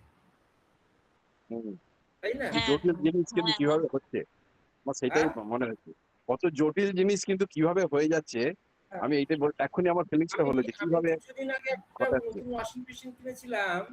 হ্যাঁ, ওয়াশিং মেশিন কিনছে, বলছে নতুন যখন কিনছেন এআই ইনবিল্ট ওয়াশিং মেশিন। আমি এআই ইনবিল্ট মানে এআই মানে আর্টিফিশিয়াল ইন্টেলিজেন্স কি? বলে আপনাকে আর কিছু করতে হবে না, আপনি জামা কাপড়টা দিয়ে দেবেন, ও নিজের মতন করে ও জল কতটা লাগবে, কতক্ষণ চালাবে, ও নিজের মতো ঠিক করে নেবে। শুধু আপনাকে শুধু স্টার্টটা করে দেবে। ঠিক একইভাবে কখনো জামা কাপড় বেশি এলে ও L9 মানে 9 লিটার জল নিয়ে নিচ্ছে, কখনো জামা কাপড় কমছে 3 লিটার, ও ঠিক বুঝে যাচ্ছে। তা আর ওর এই সেন্সর জগতে লাগানো আছে। তাহলে ভগবানের কাছে বড় সেন্সর লাগানো আছে, বুঝছেন? একদম, বিশাল বিশাল সেন্সর। হ্যাঁ, একদম তার সঙ্গে মানে কাকে জুটিয়ে দিচ্ছে আবার ছাড়িয়ে দিচ্ছে, মানে কি জটিল খেলা চলছে। আপনার সাথে এই মাতাজি এক হওয়ার কথা ছিল হয়তো কোথাও না কোথাও, উনিও এরকম একদম চেয়েছিলেন, আপনি একদম এরকম চেয়েছিলেন, আর আপনার ওই ছেলেও চেয়েছিলেন যে আমার এরকম বাবা হওয়া দরকার, এরকম মা হওয়া দরকার। আর ভগবান সেই ওই কৌটোটার মতন একদম ওই কৌটোটা ওই খাপেই লাগবে, অন্য খাপে লাগবে না। একদম, ঠিক আছে কি আশিস বাবু জটিল। নাকি? একদম একদম ঠিক কথা, ঠিক। মানে একদম আমি পারফেক্ট আমার হবে। হ্যাঁ কি বলছেন? হ্যাঁ প্রভু, বলছি যে একদম পারফেক্ট হবে, ওই রকম ঢাকা ওই রকমই হলে তবে পারফেক্ট হবে। কেননা আমার মেয়ের সাথে একদিন কথা হচ্ছিল, সেটাকে আমি কেন্দ্র করে হঠাৎ করে মনে পড়লো যে এরকম যে এরকম হলো কি করে, তুই আমার মেয়ে হলি কি করে, এ আমার বউ হলো কি করে, এরকম কিছু না কিছু একটা পরিকল্পনা আমরা করেছিলাম। আর আমরা যা পরিকল্পনা করছি ভগবান সেটাকে এক্সিকিউট করে, আর কিছুই না। হ্যাঁ, যে এরকম নয় যে। আসুন 26 নম্বর শ্লোকে কে ছিল, আসুন পরের শ্লোকটা। আজকে 30 পর্যন্ত আমরা যাবো। আর তো তাড়াতাড়ি কোনো আসুন। নেই, হাত তোলা নেই তো আর কারো। হাত তোলা আছে, শীতাংশু আছে দেখছি হাত তোলা নাকি, আর কারো বাকি পম্পা মাতাজি বাকি হরে আছে? কৃষ্ণ প্রভু। হ্যাঁ ডলি মাতাজি বলুন। হ্যাঁ বলছি, সঙ্গতি আত্মার জন্য শোক করা কর্তব্য নয়, এটি পূর্বে বলা হয়েছে। এখন দেহের সাথে আত্মার জন্ম এবং দেহের নাশ হলে আত্মারও নাশ হয়, এটি স্বীকার করলে শোক করা কর্তব্য নয়, এটিই বলেছেন। বিকল্প যুক্তির দ্বারা সান্ত্বনা দেওয়ার প্রচেষ্টা। এবার দেখুন, আত্মার জন্য তোমার শোক করা উচিত না। হ্যাঁ, এটা পূর্বে বলা হয়েছে, এতক্ষণ ধরে আমরা যেটা করলাম। হ্যাঁ, দেহের সাথে এখন দেহের সাথে আত্মার জন্ম এবং দেহের নাশ হলে আত্মারও নাশ হয়, এইটা যদি স্বীকার করলে তাও দুঃখ করা না। যদি ধরুন আমরা বুঝলাম যেটা কি, যে আমরা দেহ নই, আমি আত্মা, এটা আমি বুঝে গেছি, দুঃখ করা না। কিন্তু কেউ থাকে না, টেনা লোক থাকে না, যতই বলুন না কেন, না প্রভু এটা নয়, এটা আমি বিশ্বাস করি না, আমি তো দেহ নই, আমি আত্মা, আমি তো যতক্ষণ না দেখেছি স্বীকার করি। এরকম লোক তো আছে তো নাকি? হ্যাঁ হ্যাঁ প্রভু আছে, কিছুতেই বিশ্বাস করবে না। হ্যাঁ কি বলছি, কি বিশ্বাস? কিছুতেই বিশ্বাস করবে না, যতই বলা যাক, যতই যুক্তি দেওয়া যাক, না তো নাই। আরে ভগবানকে তুমি দেখেছো? হ্যাঁ, যে ভগবানকে ভগবান বলে কিছু আছে, আমার ওইসব বিশ্বাস নেই, এরকম লোক তো আছে তো। তাই গীতা তো সবার জন্য, গীতা তো এরকম না যে ভগবানের ভক্তি করতে তার জন্য বলছে। তুমি যদি আত্মাকে না মানো, এখানে বলছি এখন দেহ এবং আত্মার নাশ হলে আত্মার নাশ হয়, এটি স্বীকার করলেও শোকের উচিত না। মানে যদি মনে করো যে না আমি বিশ্বাস করি না, দেহের নাশ হচ্ছে আত্মারও নাশ হয়ে যায়, যদি কেউ মনে করছে যে দেহের নাশ হচ্ছে আত্মারও নাশ হচ্ছে, তাহলে দেখুন বিকল্প যুক্তির দ্বারা সান্ত্বনা দেওয়ার চেষ্টা হচ্ছে। ঠিক আছে, বলো 26 নম্বর শ্লোকটা বলুন মাতাজি। হ্যাঁ হরে কৃষ্ণ। অথচ এই নম নিত্যজাতম নিত্যম বা মন্যসে নিত্যম তথাপি তত্ত্ব মহাবাহন এনম শোচিতম অহর্ষি। বলছে গীতার গান, বিচার করিবে যবে শোক নাহি রবে, আত্মার নিত্যত্ব জানি নিত্যানন্দ পাবে। যদি তাই মানো তুমি দেহ এ সর্বস্ব, পরিচয় নাহি কিছু আত্মারও নিজস্ব, নিত্য জন্ম নিত্য মৃত্যু দেহ মাত্র হয়, তবুও তোমারও দুঃখ নাহি তবু তাই। হে মহাবাহ, হ্যাঁ, আর তুমি যদি মনে করো যে আত্মা বারবার জন্ম হয় আর মৃত্যু হয়, তাহলেও তোমার শোক করা উচিত নয়।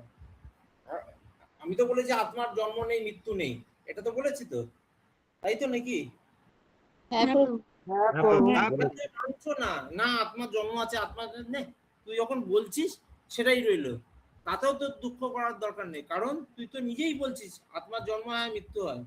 তাহলে যখন দেহের জন্ম হচ্ছে, তাহলে দেহের মৃত্যু হবে, আত্মার জন্ম হলে আত্মার মৃত্যু হবে, তার জন্য দুঃখ করছিস কেন? বুঝেছেন কি কথাটা? মানে দুই দিক থেকে যুক্তি আছে। যার জন্ম হয়েছে তার মৃত্যু নিশ্চিত, যার মৃত্যু হয়েছে তার পুনর্জন্ম নিশ্চিত, এটা স্বাভাবিক ব্যাপার। হ্যাঁ, তাই মৃত্যুকে ভয় করো না। কেউ যদি ঠিক করে যে আমি মৃত্যুকে ভয় করছি, মৃত্যু আসবে না, তাই কি? মৃত্যু তো আসবে, শরীর যখন এসছে তখন মৃত্যু আসবে। তুমি এই মানো আর না মানো। এখানে দেখুন বুদ্ধিস্টদের, যেটা আমরা আগের দিন আসলাম, শূন্যবাদী সেই মতবাদটা বলছে। মাতাজি বলুন। তাৎপর্য, প্রায় বুদ্ধদের মতো কিছু দার্শনিক আছে যারা আত্মার দেহাতীত স্বতন্ত্র অস্তিত্বের কথা মানতেই চায় না। ভগবান শ্রীকৃষ্ণ যখন ভগবদ গীতায় বলেন, সেই যুগেও এই ধরনের নাস্তিক ছিল, তাদের বলা হতো লোকায়াতিক ও বৈভাষিক। এই সমস্ত দার্শনিকদের মতবাদ হচ্ছে জড় পদার্থের সমন্বয়ে কোনো এক বিশেষ পরিণত অবস্থায় প্রাণের উদ্ভব হয়। আধুনিক জড় বিজ্ঞানী ও জড়বাদী দার্শনিকেরাও এই মতবাদ পোষণ করেন। তাদের মতে দেহটি হচ্ছে কতগুলি জড় উপাদানের সমন্বয়ে মাত্র, এবং কোনো এক পর্যায়ে জড় উপাদান ও রাসায়নিক উপাদানের ক্রিয়া প্রতিক্রিয়ার ফলে প্রাণের লক্ষণ প্রকাশিত হয়। এনথ্রোপোলজি বা নৃবিজ্ঞান এই মতবাদের ভিত্তিতে প্রচলিত হয়েছে। আধুনিক যুগে বিশেষ করে আমেরিকাতে এই মতবাদ ও বুদ্ধ ধর্মের নিরস্বরবাদের ভিত্তির উপর অনেক নকল ধর্ম গজিয়ে উঠেছে। বৈভাষিক দার্শনিকদের মতো অর্জুনও যদি আত্মার অস্তিত্ব অবিশ্বাস করতেন, তাহলেও তার শোক করার কোনো কারণ ছিল না। কিছু পরিমাণ রাসায়নিক পদার্থের বিনাশের জন্যই কেউ শোক করে না এবং তার কর্তব্য কর্ম থেকে সে বিরত হয় না। পক্ষান্তরে আধুনিক বিজ্ঞান ও বৈজ্ঞানিক যুদ্ধ বিগ্রহে শত্রু জয় করার উদ্দেশ্যে কত টন টন রাসায়নিক উপাদান তো নষ্টই হচ্ছে। বৈভাষিক দর্শন অনুসারে দেহের সঙ্গে সঙ্গে তথাকথিত আত্মার বিনাশও হয়। সুতরাং অর্জুন যদি বৈদিক মতবাদকে অস্বীকার করে আত্মাকে নশ্বর বলে মনে করতেন, অর্থাৎ দেহের সঙ্গে সঙ্গে আত্মারও বিনাশপ্রাপ্য হয় বলে মনে করতেন, তাহলে তার অনুশোচনা করার কোনো কারণ ছিল না।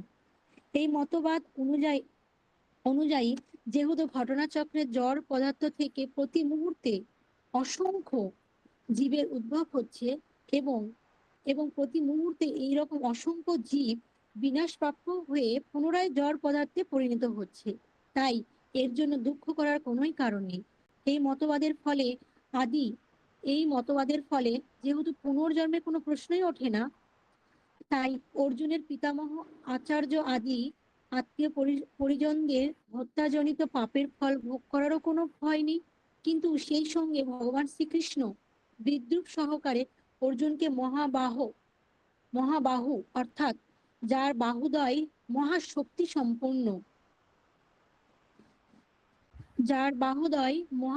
সম্পন্ন বলে সম্বোধন করেছেন, কারণ অন্তত পক্ষে তিনি বৈদিক জ্ঞানের বিরোধী বৈভাষিকদের মতবাদ স্বীকার করেননি এবং তার ফলে তাকে মনে করিয়ে দিয়েছেন যে তিনি ক্ষত্রিয়।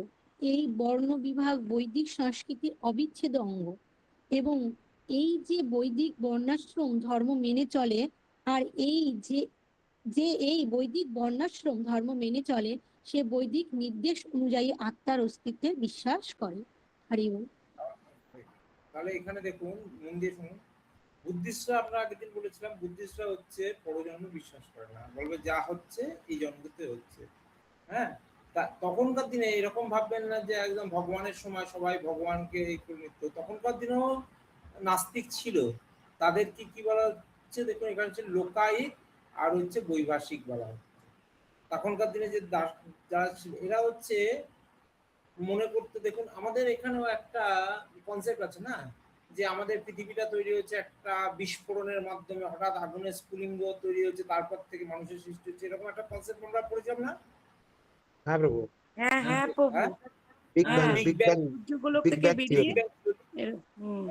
যে বিগ ব্যাং থিওরি যেখানে আছে সেখানে হচ্ছে বিস্ফোরণ করে।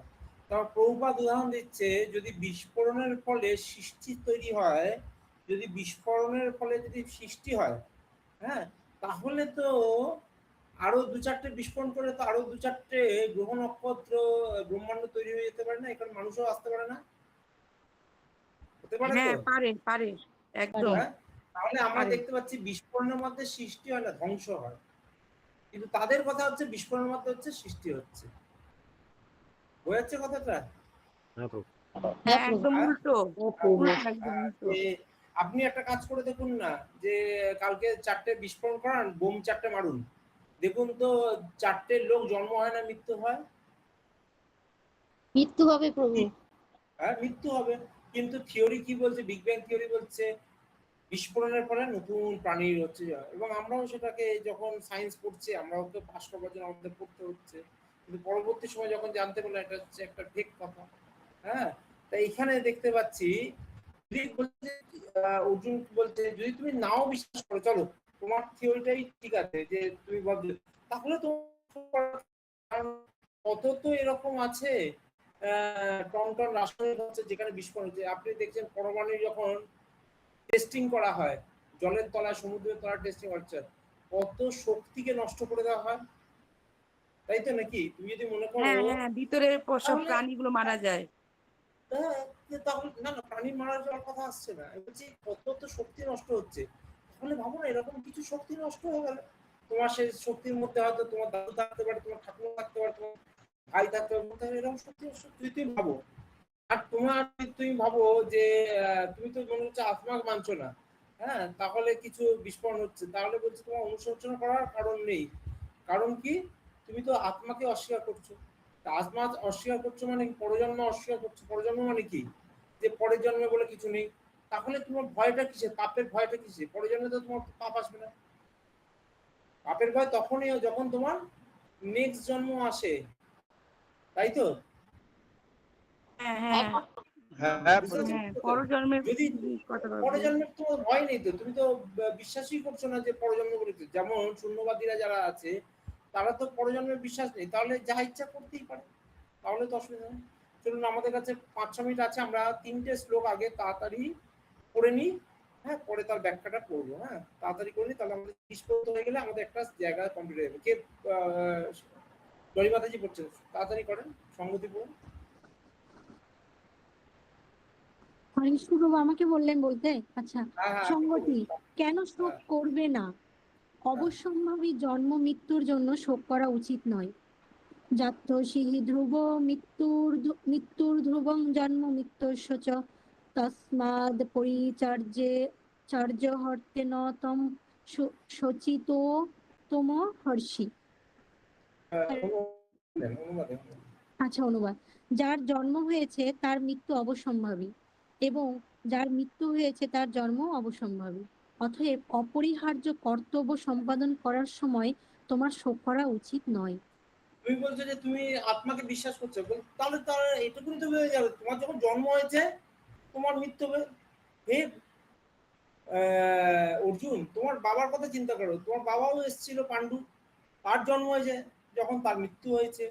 হ্যাঁ, সেরকম হচ্ছে, জন্ম হলে মৃত্যু হবে। তাহলে যখন তুমি জানো জন্ম হলে মৃত্যু হবে, হ্যাঁ, আপনারা যখন আগেকার দিনে দেখুন যখন পেন কিনতাম না, দেখুন পেনের কালি শেষ হয়ে গেলে আমাদের আবার নতুন করে কালি ভরতো।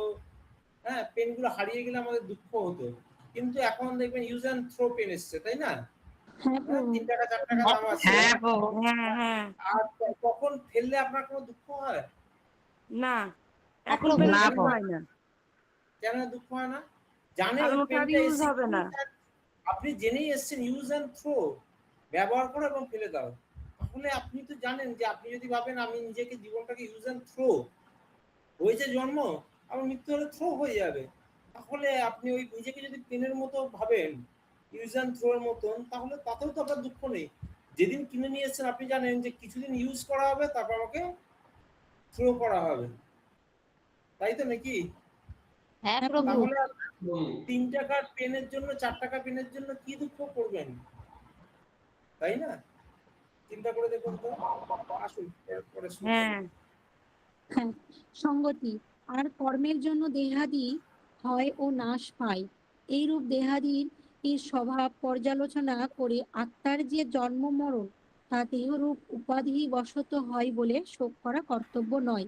তাই বলেছেন, জীবের অস্তিত্ব নিত্য, কখনো অপ্রকাশিত, কখনো প্রকাশিত। এবার শ্লোকটা বলুন। হ্যাঁ, অব্যক্তাদীনি ভূতানি ব্যক্ত, মধ্যানি ভারত অব্যক্ত, নিধনানি এব তত্র কা পরিদেব না। ঠিক আছে। হে ভারত, হে ভারত, সমস্ত সৃষ্ট জীব উৎপন্ন হওয়ার আগে অপ্রকাশিত ছিল, তাদের স্থিতিকালে প্রকাশিত থাকে এবং বিনাশের পর আবার অপ্রকাশিত হয়ে যায়। সুতরাং সেই জন্য শোক করার কি কারণ? এখানে কি বলছে দেখুন, সমস্ত জীব সৃষ্টি হওয়ার উৎপন্ন হওয়ার আগে অপ্রকাশিত ছিল, সৃষ্টিকালে প্রকাশিত হয়েছে, আবার বিনাশের পর অপ্রকাশিত হবে। কি একটু মনে করি দিন তো, কি ব্যাপার বলছে, কেউ যদি বুঝিয়ে বলতে পারেন আমাকে। ও প্রশ্নটা আরেকবার বলেন তো। এই যে যেটা অনুবাদটা বলছে, সমস্ত জীব হচ্ছে একসময় হচ্ছে অপ্রকাশিত ছিল, তারপর কিছুকাল প্রকাশিত হয়েছে, স্থিতি হয়েছে, প্রকাশিত হয়েছে, আবার অপ্রকাশিত হবে। এই কনসেপ্টটা কি একটু কেউ বুঝে বলুন, চেষ্টা করুন। মহাবিষ্ণু আমি চেষ্টা করছি প্রভু। মহাবিষ্ণু মহাবিষ্ণু যখন নিঃশ্বাস নেয় তখন তার দেহ থেকে অনেকগুলো বুদবুদের আকারে ব্রহ্মাণ্ড সৃষ্টি হয়। এবার ব্রহ্মাণ্ড সৃষ্টি হয়ে গেল, সেই তারপরে জীবটা থাকলো, জীবাত্মাগুলো থাকলো। আবার যখন আবার যখন নিঃশ্বাসটা ভেতরে নেবে তখন আবার ব্রহ্মাণ্ডগুলো সব ক্ষয়প্রাপ্ত বা লয়প্রাপ্ত হবে, তখন জীবাত্মাগুলো মানে লুকায়িত হবে বা অগোচরে চলে যাবে। আপনারাও দেখুন, আমরা যখন এটা কনসেপ্টটা বলেছিলাম, আপনারা মনে আছে না, যখন যখন ব্রহ্মাণ্ড ধ্বংস হয়ে যায় তখন হচ্ছে সবাই হচ্ছে মহাবিষ্ণুর শরীরের মধ্যে চলে যায়, মনে আছে? আপনাদের বলেছিলাম। হ্যাঁ মনে আছে। এই কনসেপ্টটাই মাতাজি বলবার চেষ্টা করছে যে প্রথমে হচ্ছে কি অনুবাদটা দেখুন, এবার বুঝবার চেষ্টা করুন। প্রতিটা দেখুন এবার হচ্ছে সমস্ত জীব হচ্ছে প্রকাশের অপ্রকাশের হচ্ছে মহাবিষ্ণুর শরীরের মধ্যে, কারণদক্ষায় বিষ্ণুর শরীরের মধ্যে ছিল। তারপর এই জগতে আসার পর কিছু কাল স্থিতি হয়েছে, হ্যাঁ, মানে এই জগতে এসছে যখন আবার কিছু কাল স্থিতি হয়েছে, আবার বিনাশের পরে আবার হচ্ছে অপ্রকাশিত হচ্ছে, আবার হচ্ছে মহাবিষ্ণুর শরীরের মধ্যে ঢুকে যাচ্ছে। কনসেপ্টটা ক্লিয়ার হলো না? ক্লিয়ার হয়েছে তো? তাহলেও তোমার তো দুঃখ করা নয়, তুমি যদি মহাবিষ্ণুকে মানো, হ্যাঁ, একটা সময় তো তোমাকে পুরো ধ্বংস হয়েই যাবে, বিশ্ব ব্রহ্মাণ্ড ধ্বংস হয়ে যাবে, তখন কে তোমার জ্যাঠা, কে তোমার কাকা, কে তোমার মামা হয়ে থাকবে। 29 নম্বর শ্লোক আসো না, 30 করে শেষ করে দিই, 10টা বাজে। বলুন মাতাজি। হ্যাঁ, হরে কৃষ্ণ। সঙ্গতি, অর্জুন যদি বলেন তাহলে এই সংসারে বিদ্বান ব্যক্তিরাও কেন শোক করেন? তার উত্তরে ভগবান বললেন, শ্রী ভগবান বলেছেন, আত্মার বিষয়ে অজ্ঞানী এর কারণ। এই অভিপ্রায়ে আত্মার দুর্বিজ্ঞত্ব বলেছেন আত্মার আশ্চর্যবৎ প্রতীতি। তার এখানে অর্জুন বলছে যে, বলবার চেষ্টা করছে, কৃষ্ণ বলছে যে সবাই যদি সবকিছু জানে যে আত্মাকে মানছে, তা সত্ত্বেও যারা বুদ্ধিমান ব্যক্তি, যারা বিদ্বান ব্যক্তি, তথাকথিত বিদ্বান ব্যক্তি, তারাও কেন এত দুঃখ পায়। তখন ভগবান তার বলছে যে এদের হচ্ছে আত্মা সম্বন্ধে তাদের জ্ঞান নেই। তারা হয়তো জড়জাগতিক বিদ্বান, কিন্তু আত্মা সম্বন্ধে তাদের, তার জন্য 29 এবং 30 দেখুন বলছে, দেখুন এত কিছু জানার পরেও দেখবেন, আমরা এত কিছু ক্লাসটা করলাম 2 ঘন্টা ধরে, তারপরেও দেখবেন আমরা দেহগততেই থাকবো। সেটা দেখুন 29 এবং 30টা দেখুন, কনসেপ্টটা ক্লিয়ার হয়ে যাবে। মাতাজি বলুন। হ্যাঁ, আশ্চর্যবত পশ্যন্তি কশ্চিৎ এনম আশ্চর্যবত বদতি তথাইব চ অন্য আশ্চর্যবত চ এনম অন্য শৃণোতি শ্রোতা অপি এন বেদ ন চ এব কশ্চিৎ। এবার দেখুন গীতার গানটা পড়লে দেখুন আর একটু বুঝতে হবে। আশ্চর্য আত্মার কথা না বুঝায় যথা, আশ্চর্য তাহার দেখাশোনা, আশ্চর্য কেবা বলে, আশ্চর্য কেবা চলে, আশ্চর্য তাহার অধ্যাপনা, আশ্চর্য হইয়া শুনি তথাপি নাহি মানি, আশ্চর্যের কথা আশ্চর্য হইয়া রহে, আশ্চর্য বুঝিতে নহে, আশ্চর্য অতি দুর্লভতা। এখানে কতবার আশ্চর্য বলুন তো বলা হয়েছে? প্রচুরবার না? কথায় কথায় আশ্চর্য। তাহলে অনুবাদটা দেখুন, কেউ এই আত্মাকে আশ্চর্যবোধ দর্শন করেন। হ্যাঁ, আমরা বললাম আশ্চর্য, বাবা এরকম একটা ছোট্ট শরীর, এই যে কেশাগ্রের 10,000 ভাগে এত শক্তি, কেউ হচ্ছে এই দর্শন করে বাবা। কেউ আবার আশ্চর্যভাবে বর্ণনা করে, দেখেছো এইরকম শক্তি কতভাবে হচ্ছে দেহটাকে চেতন করে দেয়। কেউ আবার আশ্চর্যভাবে শ্রবণ করছে, তাই তাই তাই। আবার কেউ সব শুনেও কিছু বুঝতে পারছে না। বুঝতে পারলেন কি কথাটা? আমরা 3 দিন ধরে আত্মা আত্মা করে যাচ্ছি, আত্মা হচ্ছে দেহত্যাগের মতো, আত্মা এই করেছে এই করেছি। হ্যাঁ, কেউ যারা ইন্টারেস্ট আছে তারা আত্মাকে ভাবছে যে এরকম অবস্থা, যারা নতুন, হ্যাঁ, আবার কেউ হচ্ছে বর্ণনা শুনছে, কেউ হয়তো অবাক হয়ে শুনছে, আবার কেউ হচ্ছে বুঝেও বুঝতে পারছে না কি বলছে। আত্মা দেহ মাথার উপর দিয়ে বেরিয়ে যাচ্ছে। এটা এখনকার কথা না, 5000 বছর আগে ভগবানও এই কথা বলেছিল যখন, তখনও এই অবস্থা। হ্যাঁ, তার জন্য হচ্ছে যারা এই অবস্থায় থাকে তাদের কাছে দেহ যা, আত্মাও তা। সে তুমি যাই পড়াশোনা করে থাকো একই। লাস্ট শ্লোক আজকে করে শেষ করে দেবো, 30 নম্বর শ্লোক। হ্যাঁ, সঙ্গতি উক্ত প্রকারে আত্মার অবদ্ধত্ব সংক্ষেপে বলে শোক করে যে অনুচিত তারই উপসংহার করেছে। আত্মা সর্বদাই অবদত্ত অবদ্ধ। মানে কি? অবদত্ত মানে তাকে বোঝা সম্ভব নয়। হ্যাঁ, আচ্ছা, আত্মা সর্বদাই অবদ্ধ, তাই কোনো জীবের জন্য তবু শোক একটু করা এখানে উচিত তো নয়। স্পেলিংটা দেখে মনে হয় অবদ্ধত্ব, মানে হচ্ছে যাকে বধ করা যায় না। এই যে অবদ্ধ, এই যে লেখা আছে অবদ্ধ, হ্যাঁ তারপর হ্যাঁ, দেহি নিত্যম অবদ্ধ অয়ম দেহে সর্বস্ব ভারত তস্মাৎ সর্বাণি ভূতানি ন তম শোচিতম অহর্ষি। গীতার গান। গীতা গান করতে হবে, অনুবাদ করতে হবে। আচ্ছা, অনুবাদ। হে ভারত, প্রাণীদের দেহে অবস্থিত আত্মা সর্বদাই অবদ্ধ, অতএব কোনো জীবের জন্য তোমার শোক করা উচিত নয়। হরি বল। মানে এটা কি একদম লাস্টে গিয়ে ভগবান সমস্তটা বলে দিল যে আমি যা বললাম, তোমার আত্মাকে বললাম, পরমাত্মা বললাম, তুমি যদি আত্মা মানো তাও তোমার শোক করা উচিত না, তুমি যদি আত্মা না মানো তার জন্য শোক করা উচিত না। লাস্টে গিয়ে ভগবান একদম কনক্লুশন, তাহলে কি আমি আত্মা মানবো না, আত্মা মানবো না? বলছে না না, আত্মা অবশ্যই আছে।